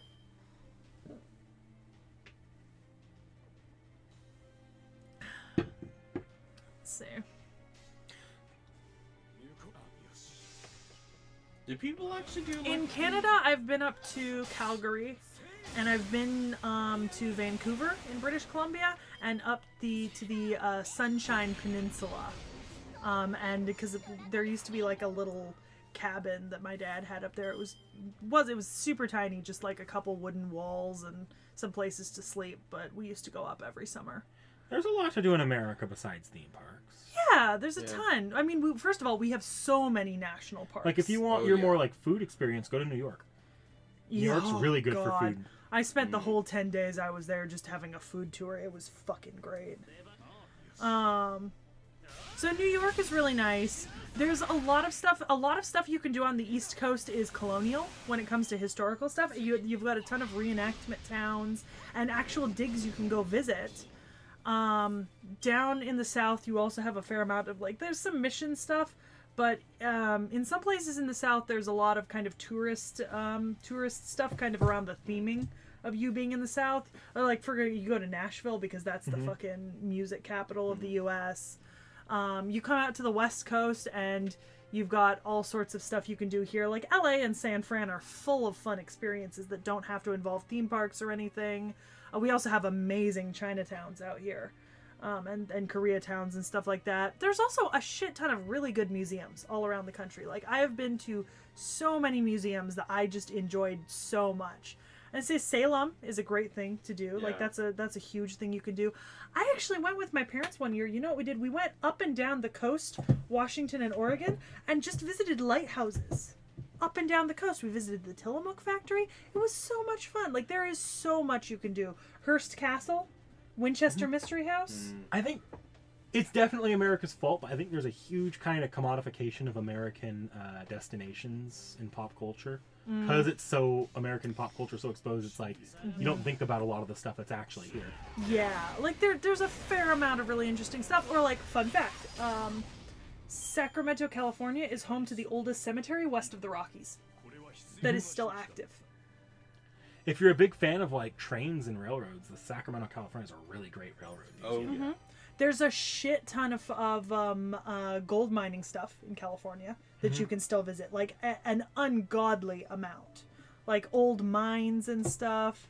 Could be really cool. Oh, theater plays? Yeah, there's some really fun ones. We have the Shakespeare Festival up in Oregon, right? Yeah, there's a huge Shakespeare Festival every year. I remember going to that when I was in middle school. Also, Renaissance fairs all over the U.S. We have some really great, like, super fun ones.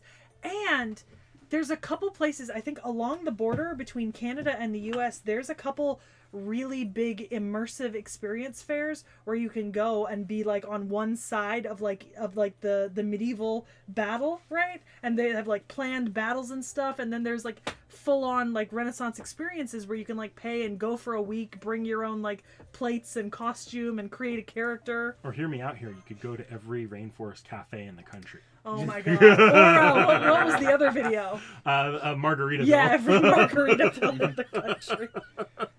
Jesus. Food is just such a nice thing here in America. We have such variety. It's nice. Such a multi-ethnic country that you can really find a lot of amazing food all over the place. Especially on the East and West Coast, obviously, because they're the most... You just kind of need to know where you have to be looking for it, because otherwise, if you try to eat Mexican... I've been up to Redwood National Forest. You can drive through a redwood. There's also a dinosaur park somewhere down there that's super fun to visit. Every single time we go by, we visit the dinosaur park. Route 66, yeah, I'm actually planning a road trip, ideally, for, like, either this winter or next summer, and we do want to drive Route 66 for a significant part of it. Is there an American H.P. Lovecraft, like, museum kind of experience? Like I'd be willing to bet that there's probably something. The problem is, like, if I looked it up online, I'm sure I'd also get, like, 50 billion, like, roadside tourist stops that were set up. I'd be willing to bet that there probably is. Like, he is a famous enough character in kind of the history of the state he's from. You know? I'd be willing to bet that you could do something like that. I don't know if you could go to his house, but, like, you could certainly, like visit the area. You know, I've heard a lot of things that you can do in, like, Austin and Houston. There were a couple people on the dig from that part of the country. And there's a lot you can do there. Like, there's a lot of really fun experiences. Something a lot of people will tell you if you're going down to, like, Texas or to the South in general, get yourself a bespoke cowboy hat made.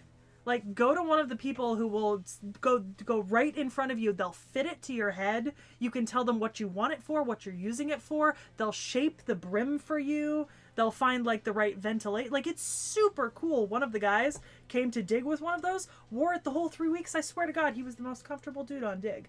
Like, that hat had ventilation, it had the perfect brim coverage, and it was stylish as well. Like, there's experiences you can do all over the U.S. that can really make it fun. And that's the sort of thing, like, you get a hat like that, it'll last you a long time, and you can use it really anywhere.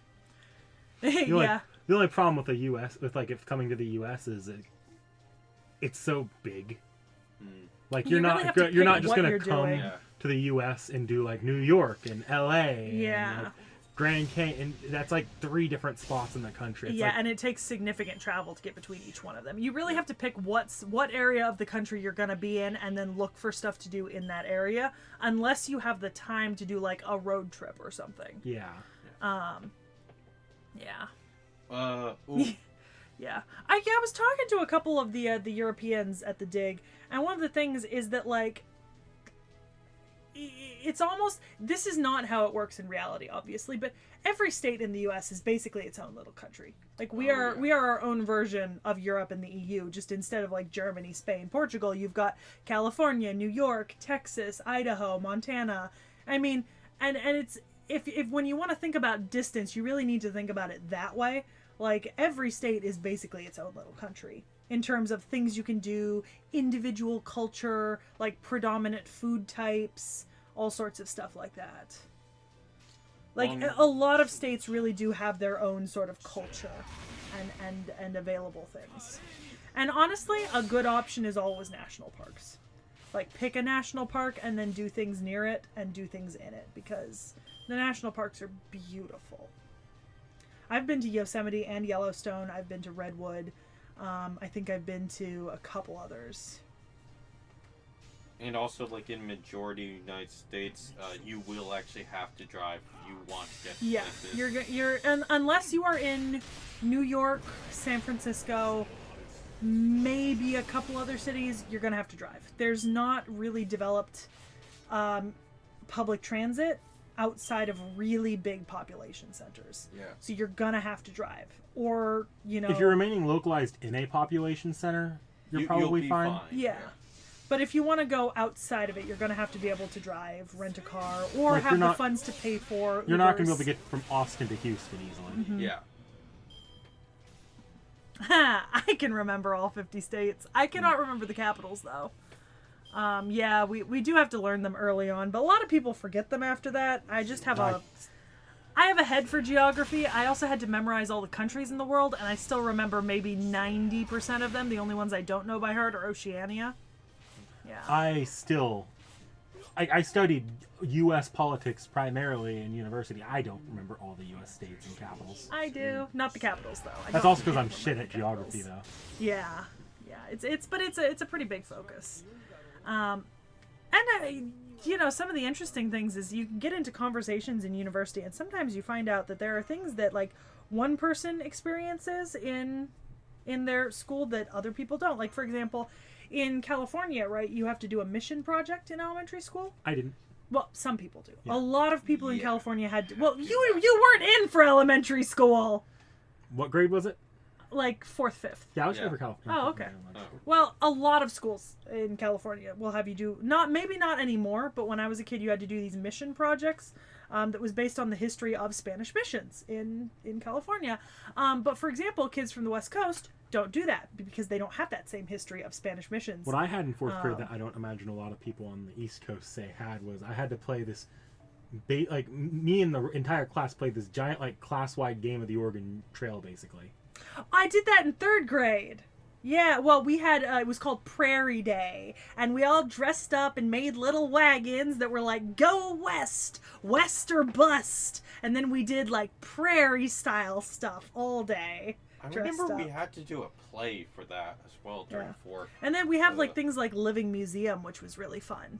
Or Wax Museum, that sort of thing. Basically, you pick historical figures, you learn about them, and then you come to school dressed as them and act them out and tell people about them. Of course, stuff like that also depends on what school you go to. Yeah. Obviously, it's not always universal, but Especially, that's one of the problems with the American education system right there. Yeah, there's some really great Renaissance fairs. San Francisco has an Edwardian era Renaissance festival that runs every weekend for like 8 weeks all winter. It's like the Edwardian Christmas fair or something, and it gets amazing reviews. Yeah, there's a ton of places in Victoria. I've been up that way. Yeah, the Mission Project. Ooh, patriotic speeches. Didn't have to do that. Nope. I don't remember visiting farms, but I did have to visit the local dam and fish hatcheries when I was in elementary school, and I think a couple other things. I think I visited the Jelly Belly factory for one of my field trips, which was so weird because I'm not a huge jelly bean person. Fun field trip fact. When I was in fourth grade, I switched schools. So, but I was really disappointed because when one field trip that was always built up at my first school was this trip to Coloma for gold mining. I ended up missing that trip, but then the school I transferred to ended up going on a trip to Coloma as well, and it just so happened they went on the same exact day, and I happened to cross with my old class and see them as we were walking. Oh, that's hilarious. Somebody says, should Sekhie turn on final art for supports? I don't know what that means. Yeah, no clue. Probably doesn't matter. Yeah. Given that I'm not really paying a whole lot of attention to the game right now. No, you used at least one servant so far we haven't covered yet. Did I? Yep. Ooh. I don't want to tell you now. No, but I know every servant I've used. Muramasa. When did I use... Did I click someone without realizing? Yes. When did I... You've been on autopilot this entire time. Yeah, but There are some things that you were doing that were like, you're doing actually nothing, right? Really? Oh yeah, like you had Fion hitting an archer and doing like 200 damage and like barely doing. Oh well, I wouldn't have noticed that anyways. Yeah. That you're one on I wouldn't have complete noticed. autopilot. Oh yeah, see, there's stuff like that. A lot of people on the East Coast did trips to there's that Colonial Williamsburg, right, Yeah. where you could do all the colonial things, and that sort of thing, which I think is really fun. One of my high school teachers did a trip to Salem, and they hit up like all the Salem witch trials sites around the city and did really cool stuff. So there's a If you're ton. on the East Coast, I can imagine it's a lot easier to go do out-of-state field trips than on the West Coast. Yeah. So there's really a ton you can do all over the U.S. It just depends on where you want to go. And that's fascinating. I do not remember clicking on more. I swear to God, I've only been clicking characters I know, but I guess I fucked up. I guess it's not really fuck up if I didn't even notice I was doing it. Just like a warning, if you do come to U.S., if you come from a country that doesn't have fast fashion, try to buy clothes that are more bespoke, because usually those will last longer. No, that's not really. First of all, there's not really countries that don't have fast fashion. Fast fashion is a worldwide phenomenon. Yeah. Second of all, it's a problem everywhere. It's not as if people in other countries aren't participating in fast fashion, right? Like that's it. The thing is, I don't usually notice like the fast fashion of like other countries. I notice it a lot more here. Well, you notice it here because, like, it's more of a kind of, you shut the fuck up, I see you grinning. Maybe if you hid your face, then I wouldn't have noticed what I did. I thought it was Emiya! Okay?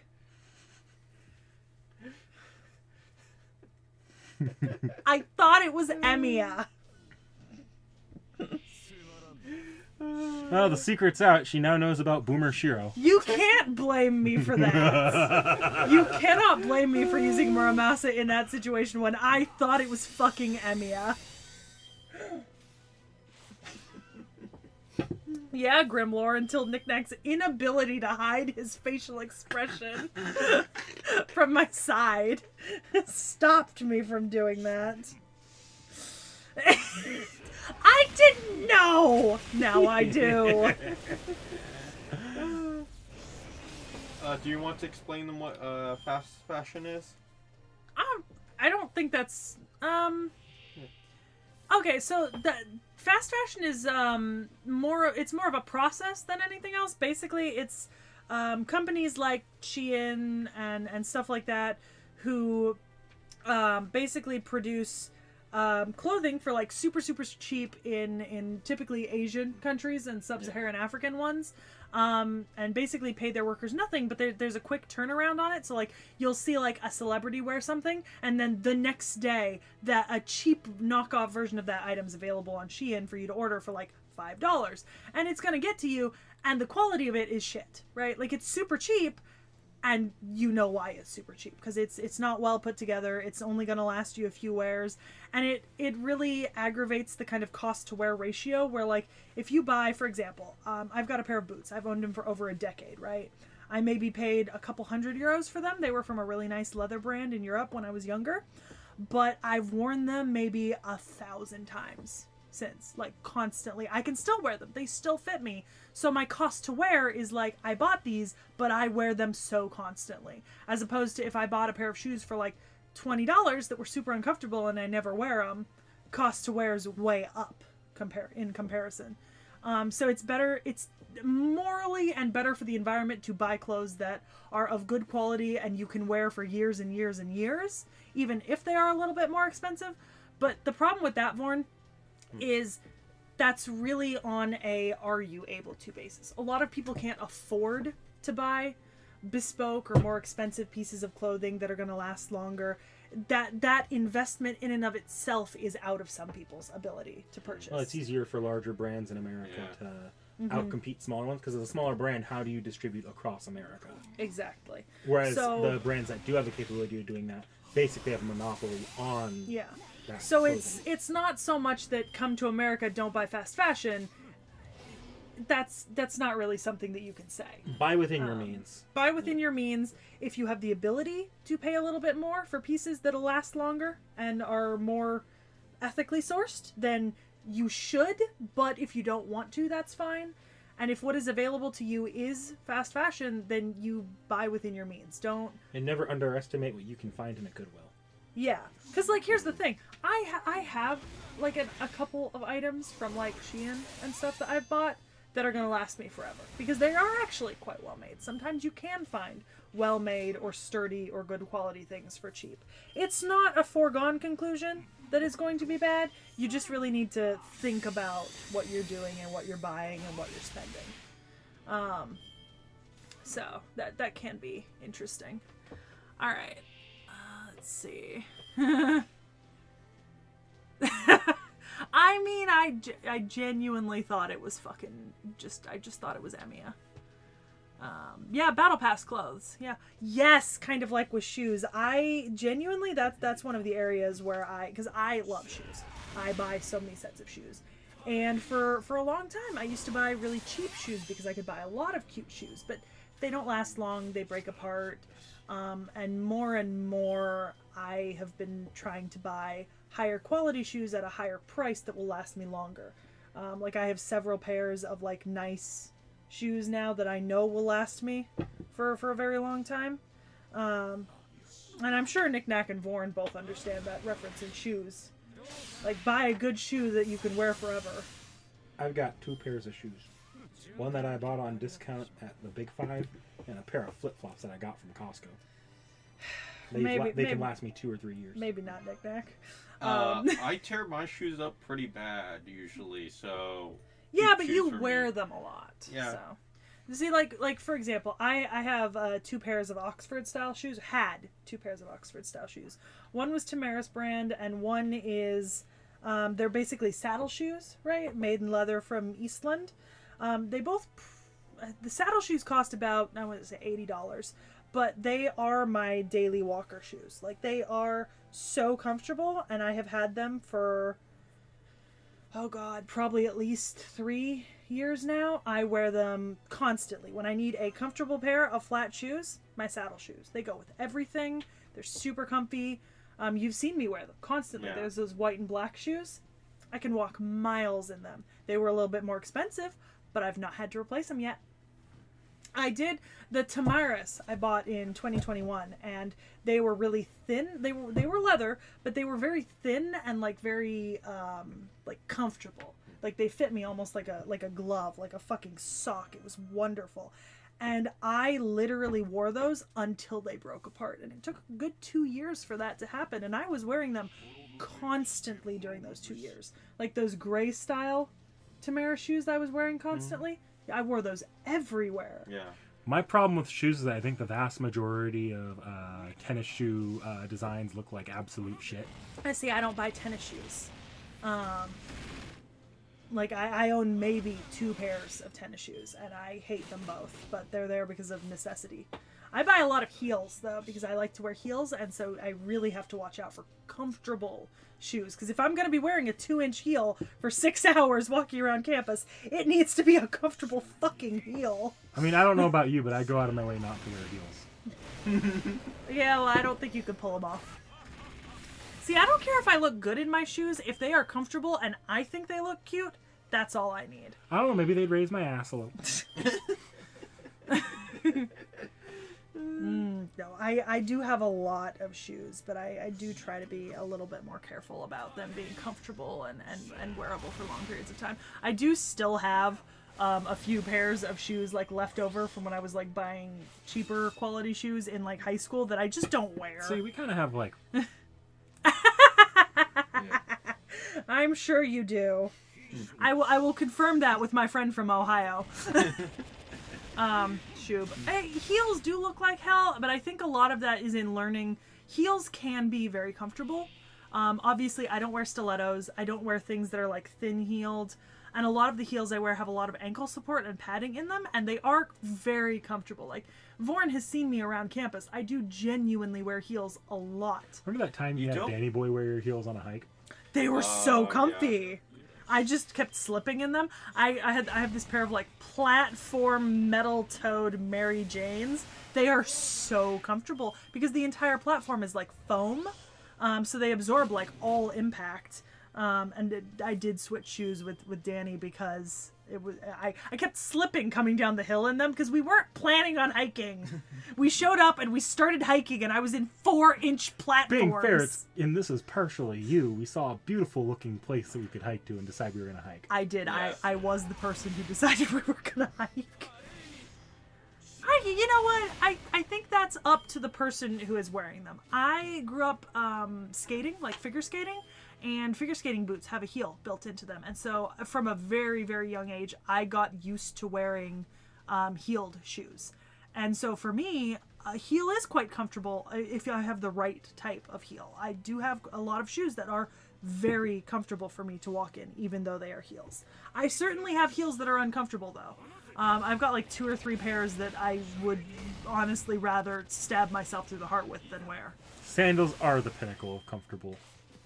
I'm not a huge fan of sandals. I don't like my toes out, and I don't like when you get dirt underneath your feet in sandals. Oh, I hate that.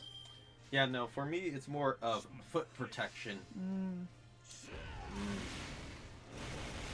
I mean, in men's shoes, you've got sandals, tennis shoes, boots, dress shoes, and Crocs. And then in women's shoes, you add heels. Because all of the above can be made into heels. I own heeled tennis shoes. I own heeled sandals. I own heeled dress shoes. What? Okay, heeled Crocs. They have those. Are you fucking serious? Look up Yes, platform they Crocs. do. Oh, Jesus Look it Christ. up. Look it up. Look up heeled Crocs and platform Crocs, because they have both. They're different. What the Let me see which one you found. platform? Okay, so look up heeled Crocs now, because they have those. What the actual shit? Yeah. Did I break you? Oh, Knick-Knack is unhappy. I have never owned a pair of Crocs. I actually hate them, and I will not wear them. Crocs are just bleh. They just don't look. No. Oh, I they refuse. look terrible. I refuse. I don't like the way that they look, and no. But, like, I'm going to be honest here. They're a lot more comfortable than sandals for longer walks. So if you're going on a longer walk, but you want the the airiness of a Alright. sandal, you wear a croc, and they also wash a lot easier. Yeah, I refuse. I do own a pair of slides. I own a pair of like bright purple mermaid scale printed slides, and I use those as everyday walkers. I bought them for like $15, and it was the best investment I ever made. Also, this is my last fight, and then I need to... I'll show you Plug in. guys my other gacha games, and then I'll disconnect, and Knick-Knack will... We'll play around Figure with out. some... Yeah, I'll stuff switch here. us into talk zone or something while you figure Yeah. out... And you and I are going to have to switch spots, I think. Yeah. Slides are what again? Cup. I like cone, but you can get like a cone on top of your cup, and then you won't drip any down the sides and lose it. So cup. Slides are, you know, like my mermaid shoes. You just slide in. I'm a cone Oh. person. Actually, I'm a real big fan of waffle cones. Yeah, pretty much what I wear around the house. Yeah. My Yeah. house shoes. Yeah. My house shoes are good shoes. Exactly. Especially if you can get that waffle cone freshly made. If you get it freshly made, it's kind of like eating a warm, Yeah, fresh but made get crepe. a freshly made one and put it on top of your cup so you don't lose any ice cream and you get the waffle cone. Ew, no. What are you, 5, using like one of those clown ice creams where it's like the upside down cone on top of like whipped cream with a smiley face? Anyways, yeah. So, but the only reason I know about the platform and the high-heeled Crocs is because I watch Sophia Nygaard, and she does, like, weird fashion items. Like, for example, those platform Crocs are $800. What? Yeah. Go to hell. No, because they're designer. They're a collaboration with a designer house for a fashion runway, so they're like $800. I don't want to live on this Yeah. planet. Nope. I do not wear footwear inside the house, but I think what he's referring to is, well, technically, so no, he doesn't mean shoes inside the house. He means you take your outdoor shoes off and then you put indoor shoes on. I do the same thing because it's really common in Eastern Europe and it's common throughout Asia. Because the floor is dirty, so you don't want to walk on it barefooted, but you also don't want to track in the dirt Oh, that's an interesting setup. But you also don't want to track in the dirt from your outdoor shoes, so you wear indoor shoes. What doesn't excuse them? What, the price of the platform Crocs? No, it doesn't. They're awful. I think they're one of the worst things I've ever seen. Hey, Sekhie, just as a Yep. quick lesson here. You see all of Scotty's little skill things there? Yep. Tap them all and apply everything that you can to Jiangyu. Okay. Alright.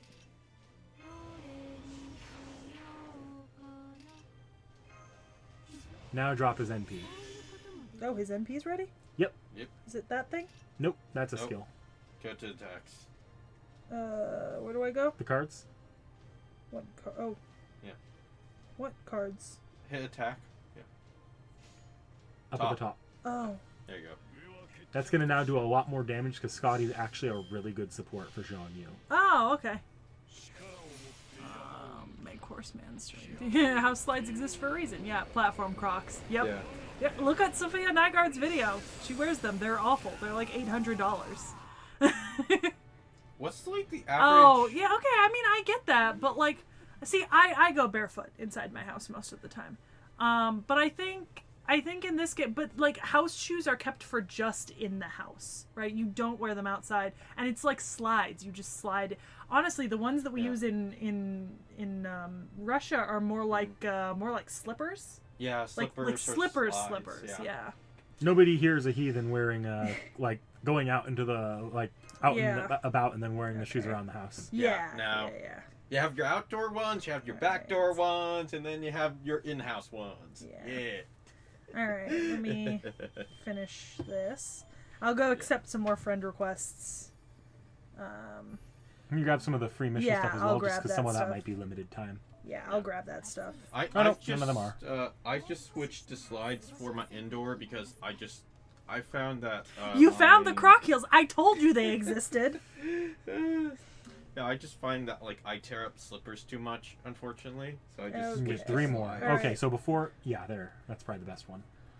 Go log in. Just looking. Okay. There we go. Yeah. All right. Okay. I can add 3. Just wondering, Sekhie, what's the average height of your heels? I would say, do I have a ruler or something? Oh, yes, I do have a ruler, like right here. this will be in centimeters, but I'd probably say probably up to like 3 to 8 centimeters or 3 to 6 centimeters in height. So like 2 inches ish. Yeah. I was going to ask, what's that in inches? American? I'm kidding. Oh, I'm trying to do Mostly. the conversion in my head, but I'm thinking. Oh, here, I've got. Let's say. Okay, centimeters and inches here. It's 1 egg. Yeah, about 2 inches, 2 to 3 inches. Yeah. Yeah. I can go grab a few and show you on stream after I log out. All right, I cleared all that. Okay, so this is my game tab, and these are the games I keep downloaded on my phone at the moment. There's probably a few more that I've played like over the years that aren't on here. Like I definitely played that fucking Game of Sultans or whatever till I was like really high level. It was all over like the recommendations for a while. And I did play what's that fucking one that kept getting recommended and Raid Shadow Legends. Yeah. I downloaded it just to get it to stop telling me to do it. Anyways, so I'm gonna move you guys into Talk Zone while they try to figure out graphics. I'll wait for that to. And we'll swap places on Suite 2. Yeah. All right, Sekhie. So I'm gonna unplug your phone here. Oh, I was just gonna. Here. I can't use this cord anyways. So. Okay. All right. I I will be back in like 2 seconds to show you some of my heals, I guess, after I put my phone on charge. No, stream is not ending. We'll be on for another hour and a half. Yeah.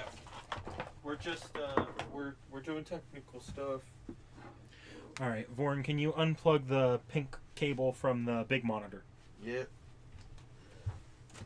And pass that to me. Do you want? Oh, actually, unplug both sides. Plug that one back in and hand me the other one. Okay. That's what I'll do. And unplug the pink cable from the computer and hand that to me. Sorry. Hold on. I need to. I can't see shit. Oh, shoot. What did we do? What? The camera's completely frozen. Did I'm sure y'all can still hear it, but... Yeah, I'm seeing the mic still feeding, but the camera's frozen. What did you guys do? Nothing. It's just the camera froze. I'm sure it's because we're unplugging stuff and plugging stuff in. Ooh, here you go. Yeah, but We'll figure it out in a minute. Wait, so you want the pink from this side, right? Computer side for the pink. Okay, let me figure out exactly where it is. the pink one connects to this white. Okay, I won't just take that out Okay. right there. This Right. is quite tight. I'm gonna actually.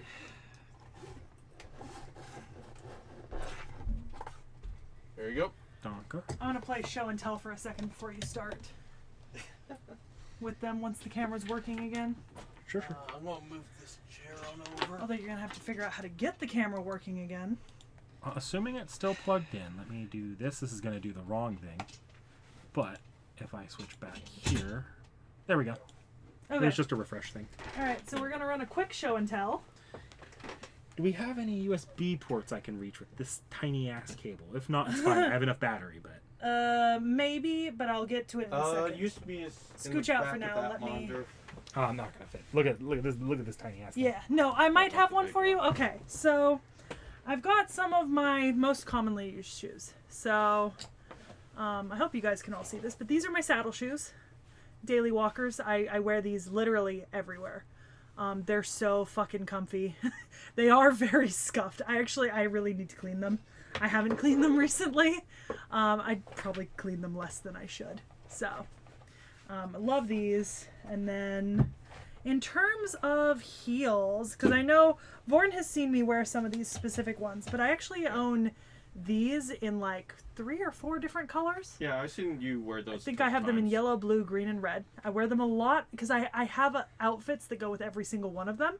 They're very comfy. I love wearing them. I don't get any blisters. A little expensive, but well worth it. These ones are almost daily use. I use these constantly. Like at least once a week, if not more. Summer, winter, fall, I don't care. They are super fucking comfortable. I adore them with my entire soul. These ones are pretty new, but I've been wearing them almost constantly. once again. Just a heeled boot. Ankle support is great. That's the key when wearing heels. Ankle support. So I wear these all the time. They're also just really comfy and really decorative. I don't necessarily have anything that goes with them. I just wear them regardless of whether or not it matches and goes together. So those are some of my daily walkers. This is a brand I really like that makes like really comfortable higher heels. I think I own 2 pairs of heels by them, and I really only wear these occasionally. Actually, the last time I wore these on campus, I tripped because someone left something out on the ground, and I ate shit and ripped my knee open because I just didn't see what they left out on the ground. I like tripped over like a big something. And I thought no one saw it, and then one of my friends called from behind me saying that they wouldn't forget that I did it, which was a little humiliating, which was fucking hilarious. Yeah. Wax can really help. I have wax for leather shoes because I own quite a few pairs of leather shoes. And then these are the ones I was talking about, the ones that I bought like a decade ago, and I have been wearing for like a decade or more. They were really expensive, but they're pure leather, and they are the most comfortable pair of shoes I own, hands down. Like, I do not own a pair of shoes more comfortable than this. These are so fucking comfortable. Anyways, but yeah, show and tell on like heels and stuff. So I do wear them a lot, and they're very comfy for me. And now Knick Knack can get back to gaming and playing. Well, before I switch over, I do need to figure out what exactly I'm doing. Because depending on what I'm doing, I'm either opening up NA or JP. Because like if I'm showing Sekhie how to do stuff, I'm not pulling up JP. Because that would be a lot harder. And she can't read Japanese. Not well. I barely can read it either, so.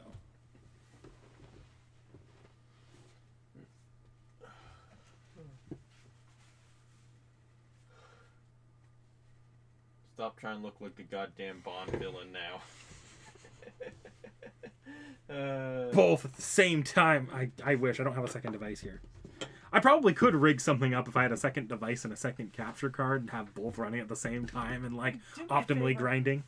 Mute yourself for a second and just pantomime. Right back.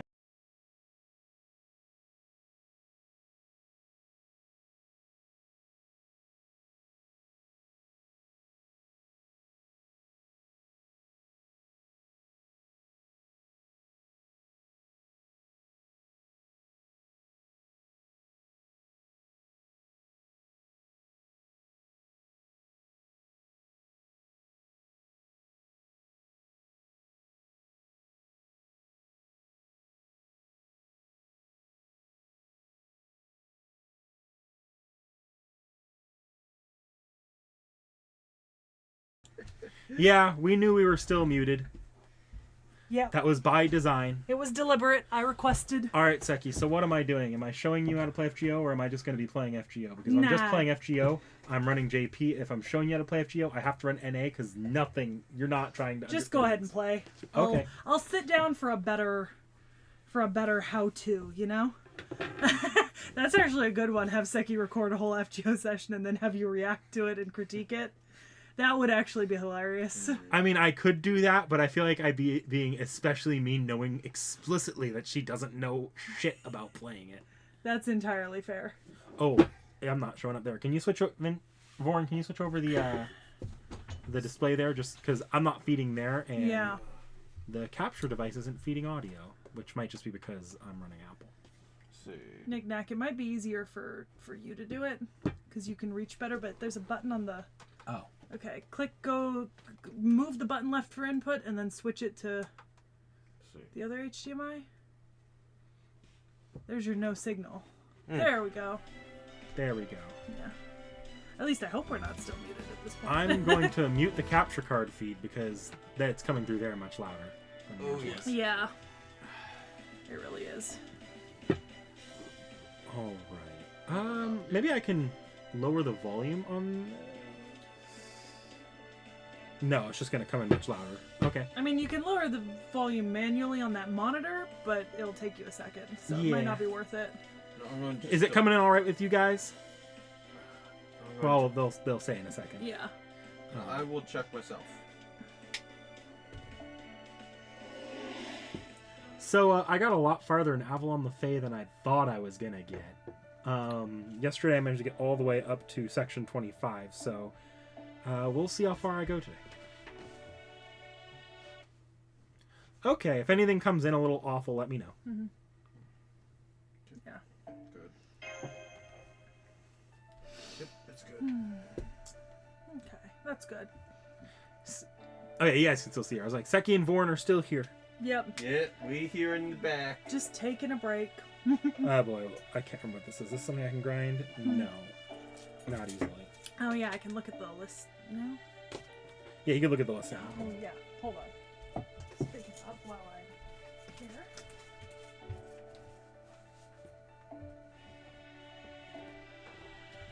Lauren, I have a gift for you. Oh my. It's Pythagoras with the theorem. You want to show it off to them? This is Sekhie's gift to Vorn. It has the theorem on it. It's perfect. It's very Vorn. I saw it and I was like, ah, yes, that one, the math one. You have Gudao Saberface? I think they're asking if you have the Gudao face saber. Gudao Face Saber? I don't think so. That's who needs to be servant. Pythagoras. Yeah. Wait. Is Pythagoras not a servant? He might be ancillarily one, like in Requiem or something. I feel because I feel like he was in my list, but I could be wrong. No, he might Yeah. be. Yeah. Maybe just in my list. Yeah. Yeah. So the absolute audacity. I was flying back, right? And I hit Montreal. I went to the Starbucks. They were out of cold brew at the airport. How the fuck are you out of cold brew? Anyways, but it was probably a good thing because I had cold brew like a day later and it was not good. Yeah. So I'm glad I did not overdose. Did cold brew burn you again?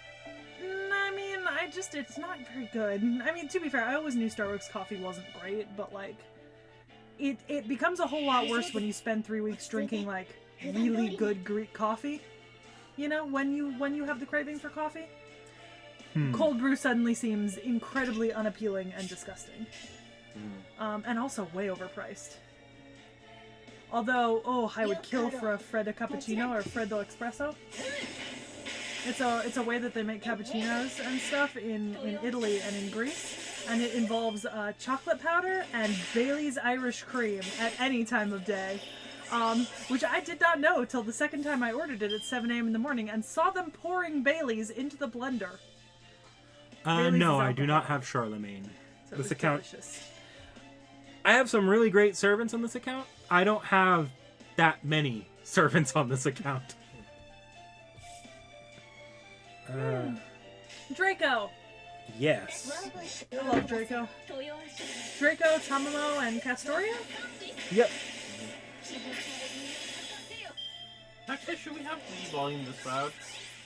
Chat is saying it's fine. What I did to avoid it being too loud is I turned off the capture card, so it's feeding out of the monitor into the mic. If I could turn that down, I'd feed it out of the capture card. I can turn that down in a second. Best way to drink hot chocolate, okay, here's the way I do it, right? Personally, I only ever drink like maybe a third of like the hot chocolate I make because I don't drink it fast enough and then it gets cold. But I make it like extra strong with a mix of like Mexican hot chocolate and like regular hot chocolate, so it's got that little bit of like spice to it, and then you put some like marshmallows on top and sometimes add a tiny bit of vanilla creamer. Like, it may sound counterintuitive, but it's really good. But I add the vanilla creamer because I actually don't make hot chocolate with milk. I make it with water, which is why I like double or triple up the powder in it, because that makes the flavor stand out even though it's water. Because I'm lactose intolerant, so I shouldn't really have that much milk. So that's the way I do it, but I'm a heathen who's lactose intolerant. I'm gonna go try to turn that sound down. Yeah, if you can turn it down there, I can turn it down to around where you were at earlier. Then I can turn the capture card feedback on so the viewers still get good sound, but we're a little bit less drowned out.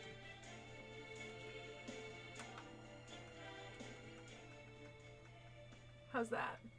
Yeah, that works. Yeah, there you go. Yeah, so they can hear us a bit more better. There we go. There we go. We should be. That should work a lot better now. Yeah. Ooh, milk, block, chocolate, milk, Oh. and cheese. I will say though, one of my friends in New York is making hot chocolate that is basically just their way of melting chocolate into a liquid form and then drinking it. It involves a pound of chocolate chips in the recipe, and it is delicious. It is fucking delicious. I cannot do the cheese. Ooh, I love chai. Sometimes I do chocolate chai, and it's so good. They say go into the blood, which is hard to get. That's fine. It's easier to adjust Yeah. from here. Yeah, there we go. That coming in better for you guys? Yeah. Yeah, because the you guys didn't really pick up on it a whole lot because it was catching from like my microphone like 3 feet away, but it was coming really loud out of my monitor. Yeah. Yeah. Mostly because you had to disconnect the monitor from the actual computer, so then it switches the monitor to the monitor speakers. When it's connected to my computer, it connects to the computer speakers. Yeah, it was really drowning us out. Yeah, Yeah. yeah. My setup's a bit janky. I have all the things I need, but it's all precariously connected by about 5 times more cords than I need. But you have a lot more you can do. Like, I actually can't directly grab from the capture card feed on my computer. Oh, My computer doesn't have the RAM for that. what's the... Colombian friend thing again. If you're talking about the thing that my friend does, they're not Colombian. They're from New York. Well, at the moment they're from New York, but yeah, I don't know. Theirs is just I've got it somewhere, but it's basically just liquid fudge. For all intents and purposes. I have all the ingredients for it, and I've been meaning to make it this winter. Is that friend in New York? I thought that friend was That here. friend is currently here visiting. Yes. Yes. Yeah. But it's basically liquid fudge. Mm. I can have like 1 cup of it, and that is it. And then I have to be done. I'm actually not a big sweets person. Oh, so I went to a crepe place in Greece. They had a crepe that shared my name, my actual name, not Sekhie. And I had to order it. Yeah, well, the people who were with me forced me to order it. But oh my god, it was like diabetes in a bite. So it was like a single crepe full of white chocolate cream. Uh-huh. And then covered in Nutella and milk chocolate cream with hazelnut pralines caramelized over the top of it and chocolate sauce. Sounds like my thing. Yeah, I took 1 bite and I was like, someone else is taking this home. I had a lovely waffle with some fresh tart strawberry ice cream. Oh. It was much better than the abomination that was that crepe. I'm sure someone could have eaten it, but not me. 1 bite and I think I felt the diabetes. Knick-knack, you can at least take this in consideration. You don't use up all your USB ports like Sekhie does. True. I don't use all of them. There's like 4 free. Also, technically, I do use them all. I just have Significantly less. Well, I have the adapters Yeah. to them, which I can overdo. That's what was caused. Remember that time where my capture card kept dying? Yeah. That's why. It's because I was running on too high a camera quality through the USB ports. Greasiest thing y'all ever eaten. This burger at this Greek place I go to. Oh yeah, so we love this Greek place, but yeah, the burgers are really greasy. You know what I will say? The burger I got in Greece. To be fair though, it was partially my fault because I ordered it like fried with bacon on top and an egg and like 3 types of sauce and like cheese sauce and oh god, it was the most decadent thing, and it was literally dripping in grease. It was delicious. Not the most heaviest, but definitely most greasiest was like pork neck cut into pieces, and it was deep fried. Oh, it was so good, and it was cooked so well. Oh yeah. But the other thing that I would say is most greasiest is what these two know as the pizza incident with corn. The corn floating in a pool of grease. So he And a pepperoni. He ordered like this pizza with all the meat and then corn, right? Because we told him he had to have a veggie, so he put corn on it, which that's more of a sugar pocket than veggie, but whatever. Not the concern right now. But you know how like sometimes you get like the mini pepperoni and it like curls up into cups? Well, this fucking pizza came out, and this pepperoni was like curled up into a cup, and then it was literally like a swimming pool of grease inside of it with a single kernel of corn floating in it. Yes, corn is sugar. American processed yellow corn is just basically simple sugar in a like cellulose package. There's a reason why a lot of vegetable packages of corn are corn and peas, not just corn. Yeah. Like traditional corn has a lot of benefits as a as a food because it's a starch. Traditional corn has a lot more benefits like proper Mexican corn, but like the American processed yellow corn is not. It's just sugar packets. Like it's awful. But anyways, this fucking piece of corn floating in this goddamn thing. No. Yeah, I'm not surprised. There's a lot of so the US does have places like that. Like there's the Heart Attack Grill in LA or whatever. Oh yeah. That's Vegas. Oh, is it Vegas where they're like you can get like a quadruple bypass burger or an octuple bypass burger. But you know what's actually wilder? You know what place has wilder food than the US? Dubai. In the UAE, like a lot of the wild food you see online, like those burgers that are like this big and covered in cheese, that shit's done in Dubai, because like people in Dubai have the money to spend on that kind of, bullshit stuff, like the 10-pound croissant and the cup of coffee that's this big to go with it. What's the name of what? Anila de Luna. I'm not sure what you're asking for the name of. But yeah, there are like fast food places in the US that are just Grease. peak unhealthy. And a lot of them it's for food challenges or like they make their money off the ridiculousness of the premise, right? Not necessarily off like their food being a quality thing that people go back to day after day. Yeah, I think like we have like the largest pizza in the U.S. as well, and there's just so many weird things. White corn? I don't know. It's just the American yellow corn the problem with American yellow corn is it's been genetically engineered to be that way, and it's used for predominantly corn syrup production. So it needs to be like really large, really plump, and basically just full of simple sugar in a cellulose structure.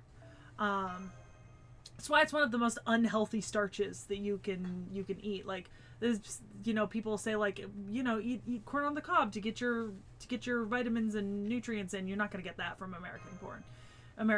Get like the traditional corn, like the one that's like different colors and stuff, like the ones that are like heritage breeds and stuff like that, or the stuff that's bred in like South and Central America. That stuff still has nutritional value and is a more complex sugar, which is what you should be eating. But yeah. Well, okay, no. Yeah, so deep dish pizza is a way to eat pizza. It's just a particular way. And it's actually not as if it's sauce soup. That's a misconception. That's more like Chicago style. Yeah. That's Yeah. Hey, you cast off Gilskin when? Anytime. I will pay. I will throw down the card. I will pay. I don't know, but we also have like New York style pizza here in the U.S. I don't know. Pizza's pizza. If you like a type of pizza, you can find it, and I really enjoy it. No, deep dish pizza is not just undercooked. Is it pie? Pizza. I can't see it because of the little heart bubble that keeps showing up, but no, it's not just undercooked pie. It's an actual way to eat pizza. It's just undercooked pie. Yeah, no, that's not really what it is. It's just a different way to eat pizza. As a matter of fact, they do cook it for quite longer time than you would get a normal pizza. I think it's 45 minutes. Yeah, it gets cooked a lot longer because it's thicker and deeper. It's just a different way to eat pizza. Like how New York style and Chicago style aren't the same as what you would get in Italy. And honestly, you would get pizza different in France than you would in Italy anyways. And none of it is the same as original pizza. Yeah. So, it's just... That's just regional varieties of like dishes sharing the same name. Now you want to see true pizza abomination, go to Japan. Coffee is bean soup. Kind of. Tea is dirty water. Yeah. Yeah, Tea is herb water. I will say this. Yeah, I mean, you could say that about a lot of things. You can always make the funny comments about food, like the ocean is soup. It has salt. It has Just the biggest protein. seafood soup in all time. All sauces are smoothies by Yeah. that reckoning, because you're it gets blended and reduced down into basically a liquid. If you go to China and you get pizza that is not like American or came from like American company, it is so sweet. Do not get like pizza in an Asian country that's like specifically from like companies there. My grandma, my Russian grandma made pizza one time. Oh, it was an offense to humanity. Like it made me upset and angry to watch her make it. I think it was the only time I've ever just outright refused to eat a meal that she cooked. Like, no part of it. I was not touching that. Oh, God. Disgusting. Yeah. Yeah, see, we don't know what Brazilian pizza is, though. Although you do find some, like, weird things on top of pizza in Asia. Well, it's not... okay, it's weird for us, because, like, in the U.S., there's, like, a huge debate over, like, what should be a pizza topping. Like, you've got, like, the pineapple debate and stuff. And typically, pizza toppings are savory here, and if it's a dessert pizza, the whole pizza is a dessert pizza. It's not just, like, dessert toppings on top of, like, a regular pizza. But I like, other places in the world eat food different ways, so, like... some of those pizzas aren't necessarily like weird for them. Okay, They but I might have still heard your be. take on pineapple pizza. You probably shouldn't go. Yeah, okay, pineapple on pizza is an abomination. Go So fuck I yourself. don't want to hear you complaining about our lack of acceptance of other types of pizzas if we can't even settle domestic disputes. Okay, but pineapple curdles cheese, so that's a non-starter. Fuck that shit. See, she's trying to sound reasonable here. Look, Domino's is really bad. I'm not even saying I like pineapple on pizza. I actually don't. I have a personal agenda against Domino's. They put a shop in my neighborhood, and my neighbor mentioned that they'd gotten it delivered, and the pizza place I normally go to doesn't deliver, right? I have to go drive and get it. So I was like, oh, I'll get Domino's so that they'll deliver it to me, right? My address is directly across the street from my neighbor, right? Said, there's no delivery location in your area to deliver to you. So Domino's is terrible, and I hate them. Yeah. Well, I can't eat pineapple. That's one of the pineapple, coconut, and a few other fruits. Just kind of automatic vomit reflexes for me. Like, I just hate them. That's a me thing. I know that. What food/meal has offended you on a deep and personal level? Ooh. There's definitely some. You know what? Fucking... Oh, God, what's the... Do you have one? Do you have one? Like, a food that has deeply offended you on a personal level? Like, just the existence of it. Not really. There are foods that I will just avoid, but not, like, outright hate. So, Okay. yeah. Pickled cheesecake. Pickled cheesecake. Yeah. I mean, beyond that, anything with, like, an abundance of American mayo. I'm not a huge fan of mayo. Or, like, those, like, the southern salads where it's just, let's combine 4 or 5 things with mayo or Cool Whip. Miracle Whip. Yeah, I don't like Miracle Whip. Oh, tzatziki sauce. Anything with tzatziki sauce. Too vinegary for me. I love tzatziki sauce. Also, I'm not sure it's vinegar. I think that's lemon and cucumber you're tasting. Yeah, maybe. It's something with that. Like I'm also not a huge fan of coleslaw. Anything with an overabundance of, like, American-style mayo is not really my thing. I'm not a huge mayo person. I really like garlic aiolis. Like, anything with a strong garlic flavor I can deal with, but mayo itself, like, just normal mayo, is not something that I can really tolerate as like, food. Dry crickets is not actually that bad. Yeah. People eat that. I can see how that would be, like, gross, but I honestly don't think it's that terrible. I love pasta. I mean, I was raised on pasta as, like, a staple food, and pasta is kind of an easy meal I cook when I need to make, like, a batch of food. But, like, a good egg noodle? Stunning. Yeah, pickled cheesecake. Or cheesecake made with pickles. I'm not kidding. That is a thing. I think it's disgusting. It's offensive. You know what doesn't offend me but should? 1950s Jell-O mold dishes. That should, by all rights, offend me, but I find them to be so fascinating, and I genuinely want to make one soon. Look, Sekhie, all of Britain is on fire except for Wales. Valid. I genuinely want to make one of those like Jell-O salad or like Jell-O like hot dog spaghetti-o things and like force the boys to try it. I mean, I'd try it too. Like I think it's fascinating, and the history behind why they were so common in cookbooks and like in cuisine at the time sounds like is really interesting. So I can't bring myself to be offended and hate them, even though I probably should. I know that there's a lot of barbecue places that use Coca-Cola as part of the initial marinade because it does add the sweetness that then you balance out with like salt and other stuff. But maybe not ham cooked in Coca-Cola. You would really need to like balance that with like a lot of other stuff. 'Cause like I do understand, like one of my siblings, he uses like Sunkissed as part of the marinade for his chicken legs, and they are fucking divine. Like, I did not know he did this until after I'd had them like 4 or 5 times. Like, they're so good, but that's because he uses an inordinate amount of garlic salt and other stuff, as well as the Sunkissed, so you really just get like the faintest citrusy flavor, and then all the other stuff coming in. It's actually quite good. Like I said, I fucking love them. More than I thought I could. You know, for Sunkissed being the main flavor. No. No, Grimlore. Dr. Pepper baked beans. No. I do like baked beans, but like just normal baked beans. And I always add a little bit of salt to my baked beans because I like them a little bit on the saltier side. But I am a big baked beans fan. Baked beans is nice. Beans on toast. I never had beans on toast. Sometimes when I make my egg sandwiches in the morning, like when I get up and actually like make like an egg and bacon sandwich, I'll add some baked beans on the bottom because it's really good. Sunny D for because it'll get you like the citrus flavor. Yeah.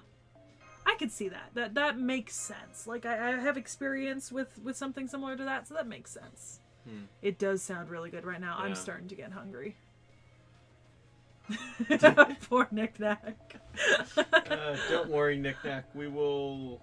When we say we end the stream? Probably 1:32 around that time. So another 30 minutes to an hour. Yeah. So here's the thing. I don't really like the flavor of most sodas, with the exception of like European Fanta and like Coke Light. I actually love the carbonation though. I will drink just carbonated water. Like I will drink seltzer water. I love the carbonation. For me, that's the only good part of soda is the carbonation. I actually hate carbonation. Yeah. Seltzer water is just, it has such a weird aftertaste for me. I like it. You could probably put Kool-Aid packets in like, and any sort of drink mix could probably be like safely mixed together. I mean, like Kool-Aid, lemonades, that's all. Like teas, you can mix like a lemonade or a Kool-Aid with a tea or stuff. That all kind of just depends on what flavors you want. Kool-Aid mixed with durian tea. I don't mind durian. Yeah. Remember, I actually kind of like durian. It's kind of nice. Yeah. You just gotta get over the smell. I don't really have an issue with the smell either. Yeah, the smell always gets me. But yeah, you know. Yeah, Kool-Aid packets inside lemonade sounds pretty good. You'd probably have to be real careful about the sugar content though, because that sounds like it could be very sugary. And I'm not a huge sugar person. Yeah. Ooh! Yes, the Hokusai? Yep. But yeah. I don't know, that's definitely interesting. Yeah, I will say I do make at home. I make a lot of Spam with rice. That's always a good one. Like Spam musubi or just Spam with rice. That's always a good meal for me. Bolognese. Yeah. Chili. Oh god, I make a lot of chili. Her chili is so good. Yeah. Stews. I love stews. I do roast beef pretty often when I have the pieces. Steak and noodles sometimes. That's always a good one. sometimes I do make ramen, just like cheap packet ramen. That shit's always a good fallback. You know, it's great. Spam a lot. Oh, I did buy like Vienna sausages. Not as good as like Spam. Yeah, I'm not as big of a fan of Vienna sausages. I think if I eat hot dogs or like sausages, I tend to eat like either like kind of like I really like the chicken and apple ones that one brand makes, or like all beef. Oh yeah. Or like anything with like an abundance of garlic in it. I do love me some garlic. I really want to make confit garlic. Do you know what that is, Knick Knack? No. Okay, so you take a bunch of peeled garlic, you put it in a slow cooker, fill the slow cooker up with olive oil, and then boil it until the garlic cloves are basically spreadable.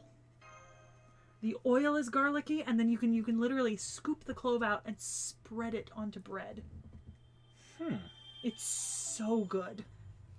It sounds pretty good. Oh, I love it. I have a friend who makes huge batches of it, who plays in one of my D&D games. And then one of the other people who plays in the D&D games makes fresh bread for us. So we'll just be sitting there playing D&D with just... Oh, it's so good. Oh. Oh, I do. I also use gochujang in everything. Like chilies, stews, meat rubs. Gochujang is like my genuine like favorite. Yeah, garlic confit. Yeah.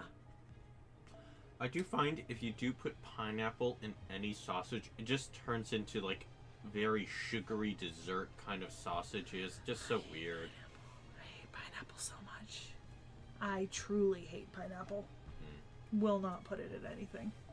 I even put pineapple in drinks. A chutney is typically like a slightly chunky, like Jam. almost salsa. Yeah, salsa jammy. It's almost Yeah. like a cooked salsa. It's basically a jam. Usually it's a mix between like fruit and veg or spice or something like that. So you can get like mango chutney. Sometimes that means that you add like onion or garlic or some other thing that you wouldn't normally add. But like you guys tried chutney once when I made that Indian chicken ball dish. I remember that. It was pretty good. I mean, the chicken balls needed work, but it was my first time making it, and I didn't really know about that I needed to rehydrate it so much. So for pineapple fans, you can find comfort in the fact that I'm actually a huge pineapple fan. So Yeah. Ooh, yeah. You know what? I used to take apples to school, and I would bring like a little cinnamon sugar shaker, and I'd like take a bite of apple and then sprinkle some cinnamon sugar on it, because I do love apples with cinnamon sugar. That's so good. I think like the best way to have pineapple for me is more if it's dried, because it really does like reduce some of that sweetness down and actually still gives you that very nice pineapple-y taste. So yeah. That's fair. You know what's underratedly good? Ants on a log.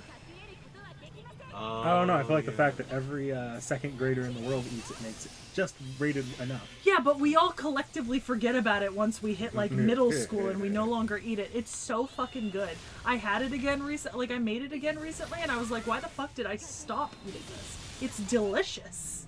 God, I love ants on a log.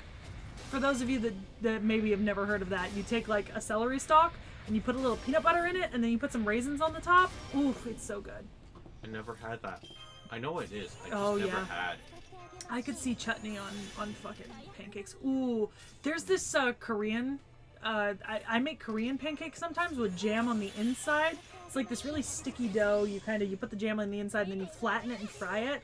So when you get it, you get like the fried dough with a little pocket of like jam. Oh, it's so good.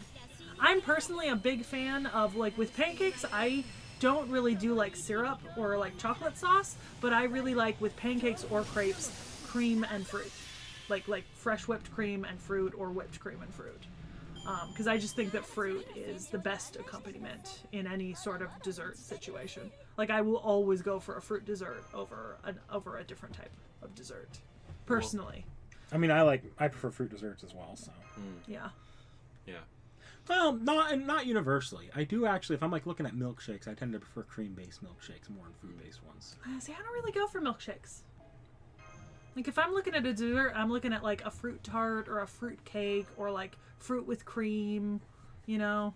Yeah. See, but you have fruit-based ice creams and milkshakes too, and I don't like. Yeah. If I'm just thinking of milkshakes But as a even dessert. fruit-based ice creams, I typically go with gelatos, which you don't really make milkshakes out of. Like, even at home, I buy gelatos instead of ice creams.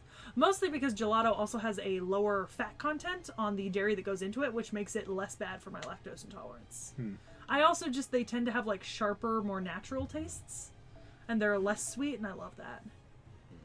Ooh, there's a Japanese restaurant near where Knick Knack lives that I really need to go to soon because it's fucking delicious. Yeah. Knick Knack loves udon. That's, like, his favorite thing. Yeah.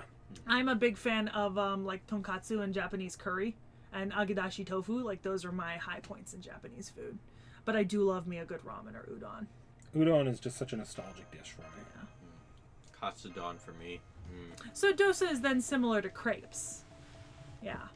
Which makes sense. I mean, I love crepes. I grew up with crepes instead of pancakes, so Ooh, is dosa like savory or is it more sweet or something neutral? I think what they're saying is sweet. But I would assume that much like a crepe, it can probably be eaten either way because you can do crepes savory or sweet. It just depends on what you put on them or in them. Yeah. Make me think of scallion pancakes. Yeah. Korean food. I love Korean food. Let's see, I had a friend make breakfast, scrambled eggs, salt, pepper, natural honey. Yeah, I could see that. Oh, it's savory. Yeah, okay. Cool. Nice. Yeah, I could go for that. Let's see. I could see that. I had something recently. Oh, that's right. So I was at a restaurant near the Parthenon, and we ordered honey grilled halloumi. I just saw that comment. Carne asada does sound really good right now.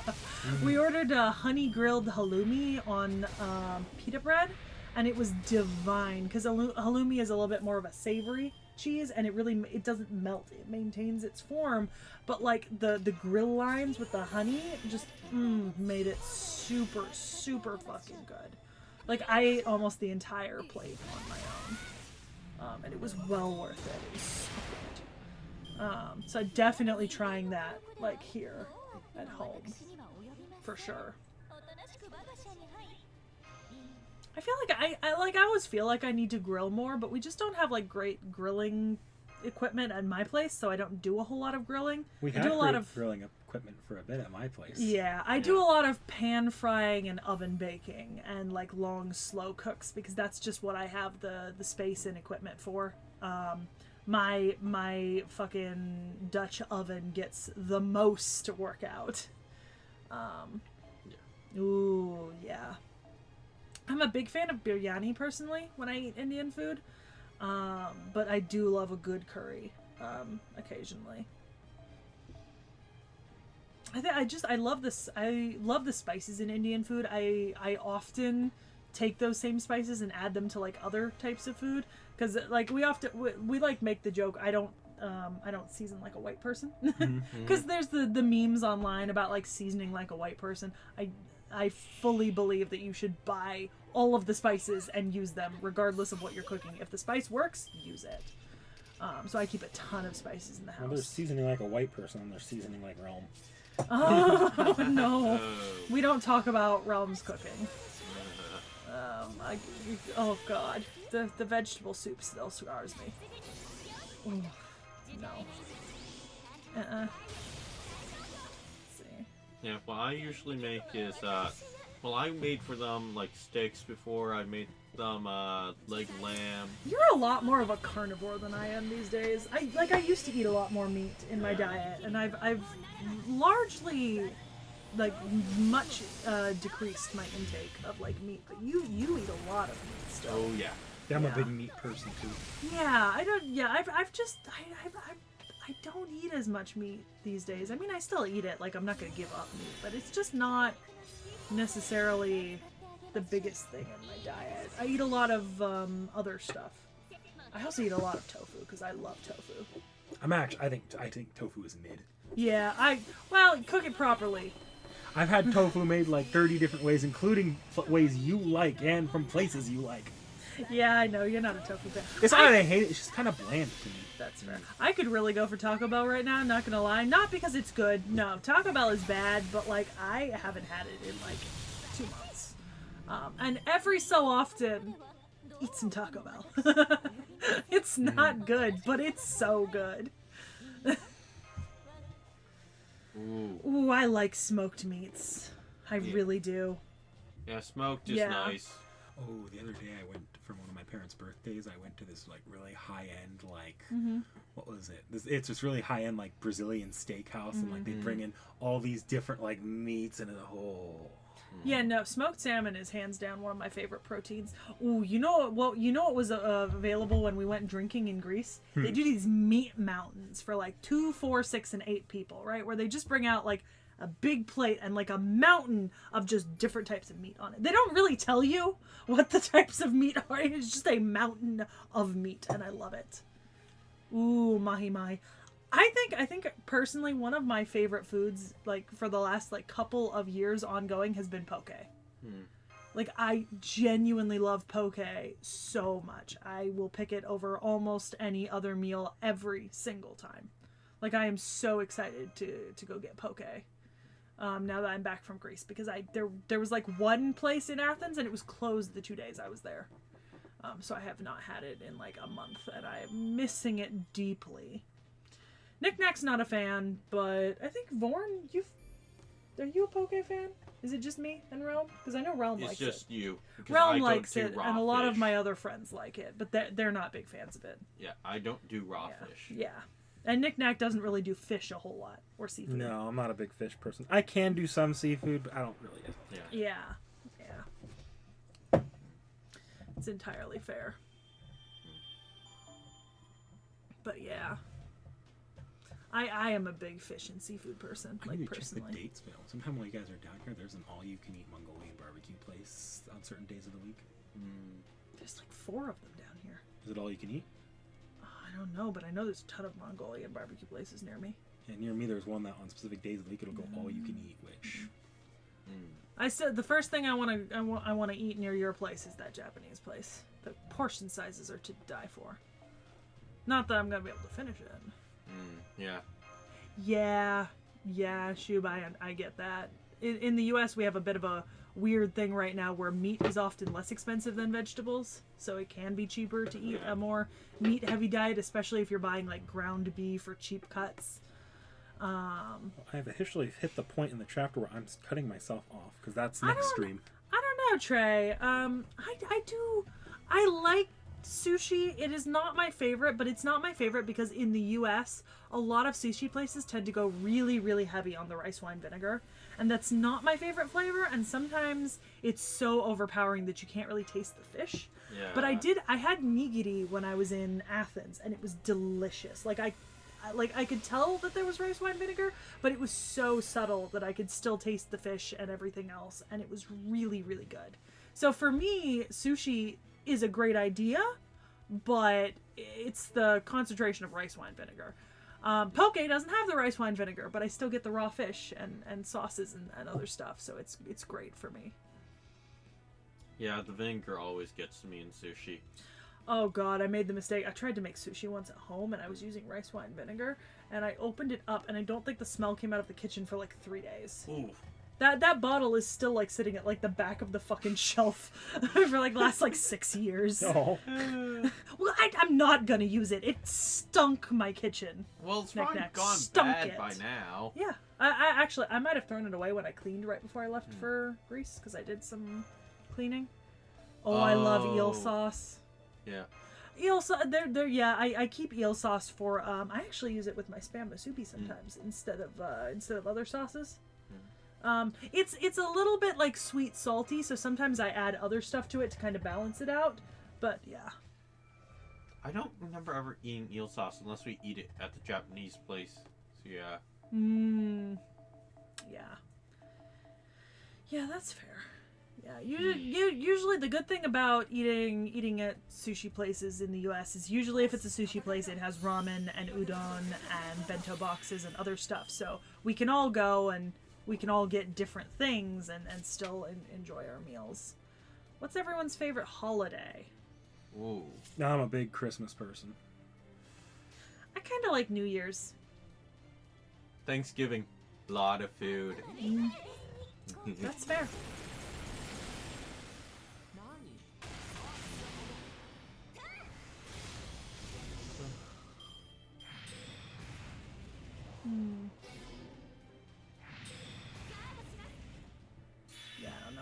that screen. Yeah. Aren't those eyes like the beholders that you make us fight? Yep. I'm Yeah. gonna drop out of this though because I am not winning that. Eh, These are all like really, really hard fights. okay, we'll probably be done at 1:30 today. Yeah. Yeah. Now that my phone's charging and you're hungry and stuff. Mhm. That'll give us time to clean up in here. Yeah, clean up, then we'll think of And food. reconnect my fucking monitor. Get everything working again. It's gonna be fine. I know it'll be fine, but you're gonna help me reconnect it. Now that all the cords have been... Yes, it will be fine. Warren looks at you menacingly. I'm gonna be honest, I forgot about Halloween. Halloween's hands down my favorite holiday. I completely forgot about that because we don't really get Halloween off. I was thinking of like holidays that we get off.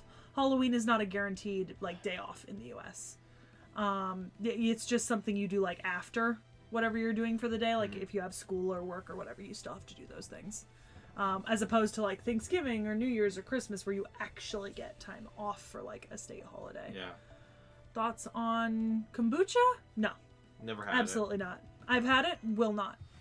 Absolutely not. I'm just not a fan. Have you tried it, kombucha? Don't think so. Yeah. Christmas is not as big as New Year's in Eastern Europe, so that's... Yeah.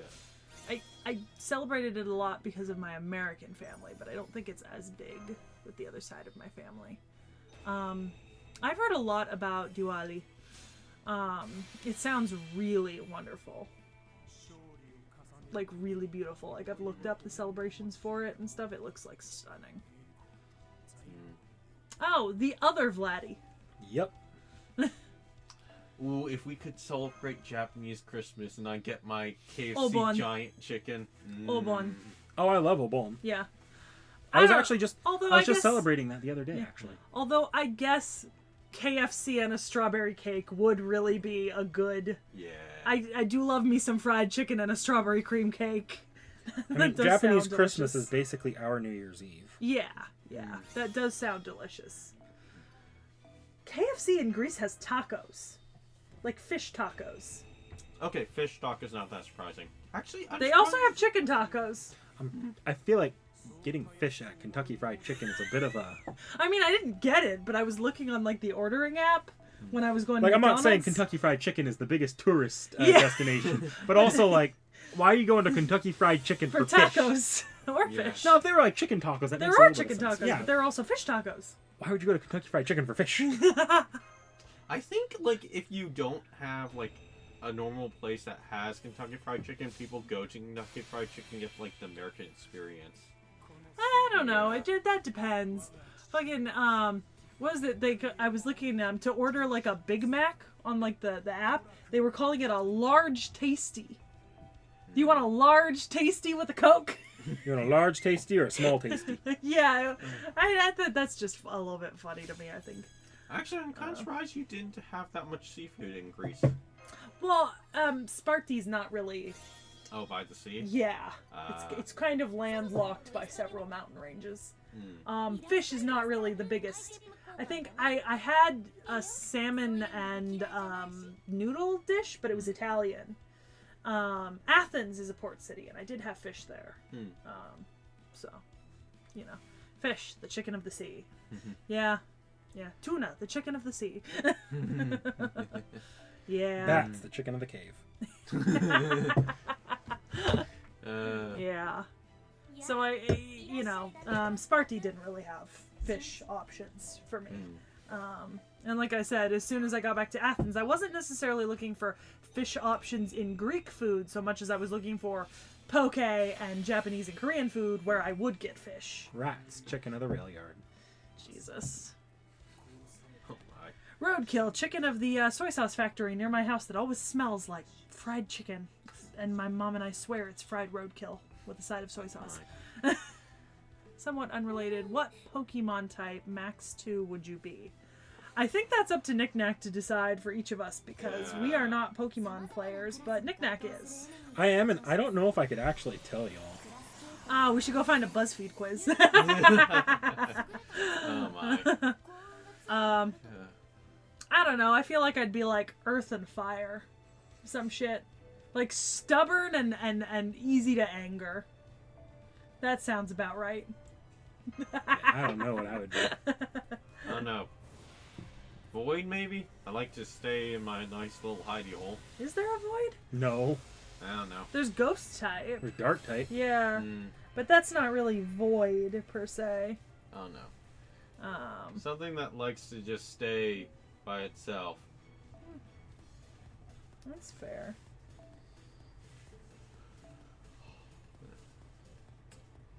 I think I'm the most introverted of like all of us. Maybe, yeah. So yeah. I'm certainly very much extroverted. I flip flop. Yeah. I like to be out and around people. I overschedule myself and then regret it. So. I'd probably be more extroverted if I didn't work phones. Yeah. A lot of my week to week extrovertedness goes towards that. Working a phone job. Yeah. Makes sense. Oh. No, just the line of characters. Oh, you know what? Something that's interesting to show you is there's this thing called interludes here. And interludes are little short stories involving specifically the servant you see on Yeah, like the Cicada Kentucky one you set up in game? No, that was just a straight up event Oh, okay. adaptation. Never mind. These are things that I don't even put into the campaign because there's too many of them and I don't know them all. Oh, because there's like one for every character. Yeah, and some of them are pretty good. Oh, okay. Would recommend if you want something to read with a specific character. Oh, maybe I will then. That sounds interesting. And they're only if you have to have the character and you have to use them a lot to see these. Oh, okay. Okay. Makes sense. That sounds interesting. I might do that. I might do that. I think the decision on the GSSR is if I stream FGO again before it expires, I might do it, but I won't do it today because my phone's charging. And it's not been charging fast recently, so it's probably not going to be charged enough because we'll probably end at about 9 minutes. Yeah, I don't really have much more I can do unless I try to, because advanced quests are too much. Everything else is too much AP to where I'd be done in 3, so there's not much more I can do today anyways. That makes sense. Yeah, no, do we want to just turn over to the talk session then? Yeah, I can turn over to just chat for the rest of the time. Yeah. Yeah. Yuck. Oh. Yeah. You mind handing me the box? I can start packing things up while we're just chit-chatting. Yeah. Yeah. Medusa. Oh God, fuck. My back just twinged. Do You Love Your Mother is coming out right now this week. Oh yeah, season 2. Yeah. No, I mean on the channel. Oh. Do You Love Your Mother and Her 2-Hit Multi-Target Attack? Oh my. The light has left Vorn's eyes. I can imagine Wafers would be sad. Yeah. Who's? The interlude? Yeah, one of the commenters. No. No, the commenter said that it was sad. Oh, was it? TBH, yeah. I don't remember it being that sad. I remember it being kind of goofy. Ooh. Realm's not actually using. Can you pass me this cable, Sekhie? As soon as I figure out. No, let's. What has gone down here? Which cable? This one? Yeah. Yeah. Ooh. I want to actually play Medusa in game since Realm was usually using her. So yeah. Okay, thank God. Yeah. Have you got a copy of it? Doesn't No, always reconnect. not yet. In campaign? Yeah, I'll probably use I might use one of my my special grabs for her. I don't remember what they're called. Spirit Origins. Yeah, Spirit Origins. Ooh. On her. So yeah. We need to plan another game of that sometime of these days. Yeah, we do. What? The campaign. Oh, You're yeah. back. Yeah. That's fair. That's for off-stream us, though. Yeah, we'll figure it out. Yeah. Don't worry, we hated the Milfy Sekhie too. Yeah. It was an It was a anime. thing. Yeah. It exists. It is an experience that I would Yep. gladly never do again. It is an experience we have now had.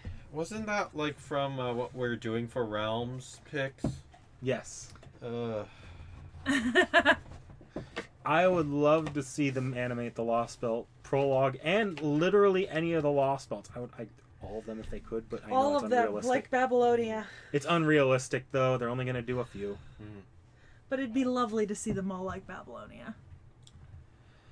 So, like, we kind of did, Shub. There's a YouTube video about character creation. It's a little bit back in our catalog, a little bit older. But at the moment, because you're not done writing it yet, so you're still... Well, I'm never going to be fully done. At this point, the first campaign's most of the way done. I just need to...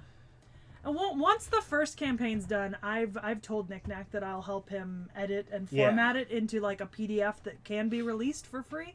Because, like, obviously we couldn't charge for it because copyright, but, like... The biggest thing I need help with is going to be servants, making the servant book. And I can't really get her help on that yet.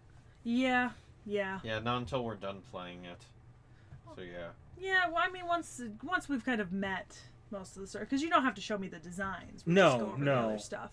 But yeah, so basically, once we finish part 1 in the campaign ourselves, then I can actually help him with getting everything like out formatted and stuff like that, so we could release it as a PDF. And then it'd be up to us to like keep playing to release anything further, but it would give like people templates and stuff. Yeah. But at the moment, even like y'all have to consider, it's technically still being workshopped. Like Vorn and I are the guinea pig testers. Yeah, the more refined experience goes to my brother and his friends. Yeah, like genuinely we'll be playing and then we'll come back 2 weeks later and he'll be like, hey, we've like nerfed and buffed a bunch of characters since last chapter and changed this. Well, some of that's just because we add new skills that were released in actual FGO. But in other times it's like, no, Ku right now, because we didn't really anticipate how this would work, or there was a typo here that now allows Ku to deal like more than his NP and damage on his normal attacks. Yeah, I did have. Yeah. Ku So was we need pretty... to fix this because otherwise there's no other reason to use any other servant. Yeah. So it's a work in progress, and once we actually finish the campaign, then I can help him edit through at least the first part and get it out. So, you know. Oh yeah, like we also had like that the first time I used Steno's NP, where that ended up breaking the game a bit too much. Or the time I used Iskandar's NP on accident and then summoned through a summon of an NP, and ended up with like 13 characters to control, which I shouldn't, and one of them I shouldn't have had access to. Being fair, you should have had access to all of them except for that one. Yeah, all of them except for the one, but that one did give me a little extra oomph. So, you know, work in progress. Much like any kind of homebrew or adaptation, it takes time. Yes, we can bond with servants outside. Yes, I haven't fleshed out the system fully. I'd love to flesh it out more, but I do, between chapters we do a call day of downtime sort of thing, where they can interact with staff or their own servants to, like, they can actually learn from the servants, or they can do those kind of things. I want to flesh that out more. I just haven't had time to work on that specific system. That's how I've gotten some weapon proficiencies. I've like asked certain servants that I have to like train me in weapons, which can get me like proficiencies and kind of interactions and stuff. There are also caps I might place on... I'm not going to do it to you guys mid-campaign, but I might place caps on certain character progression. Like how I did drop 1 on you on your HP per level. But like I might work on dropping caps to some of the character character buffing stuff. I mean, we also might have to rework the economy a bit for that as well. So Hands down, my favorite D&D moment was meeting... I met him in the tower after we played through Oceania, and I'd been shit-talking... Was it Hector. Hector. I had shit-talked Hector for, like, 10 minutes with, like, actual jabs relating to the Iliad and his death and stuff in-game, and then I met him in the next chapter. And I went ahead and made sure Hector will remember that. We had like a match for honor, where we had to like fight each other for our honor because I had insulted him so much. That was really fun. And then just the canonical my being unable to see Gil naked. Yes. My being unable to see AOU cast off Gil canonically without dying. I'm still not sure whether or not to make that a conceptual thing now that you can actually see again. Where like even if he walks in, it's still like foggy. I know, right? Like, oh, because I everyone- tried so hard and I died so many times. I think all of us have seen it, just you haven't. You're just the Yeah, unlucky I'm one. the only one who hasn't. Yeah. And it's like for the first time it was because I was blind, and the second time I died, and the third time I died. Yeah. You've come real close to death quite a few times. Yeah. Mm-hmm. I think my favorite moment is from not like from the D&D campaign, but like from the first time that we did D&D in our friends game, where we actually had that where Knick-Knack and me and another person got trapped in a burning field, and I had to drag them all out. It was fun as ever. So yeah. That did happen. My first character in that campaign is now a organ farm. That campaign was not. It was fun. It was fun. Yeah. We had fun. a lot of stupid moments. But maybe really, really, really heavily balanced against the players. Oh yeah. Especially because we were a brand new group. Yeah, but with that being said, we're gonna get going so that Knick-Knack can eat, and I've got something to do in a little bit. So we will see you guys later. I'm sure Knick-Knack's planning on streaming. I'll be streaming Wednesday. Yeah. And there's obviously videos are coming out. There's a new Sekhie Reacts this week. This Monday. This Monday. Ooh. Although it's only kind of a new one. It's a new one for some people. We'll see. Don't let me down in the algorithm with this video coming out. Please. How this video performs actually could determine how much we do this in the future. Yeah. No. Like if this video really tanks, we might just not stream these again in the future. Yeah, if this video tanks, we might not stream reacts. Yeah. Not to hold it over you guys or anything. But like it's kind of the how useful is it actually for us to do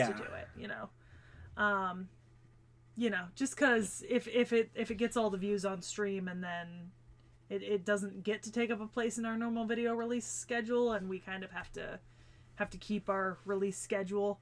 There was a hint at the end of the last video, but oh yeah, I think it was. Yeah, that was the hint. But yeah, so we will see you guys later.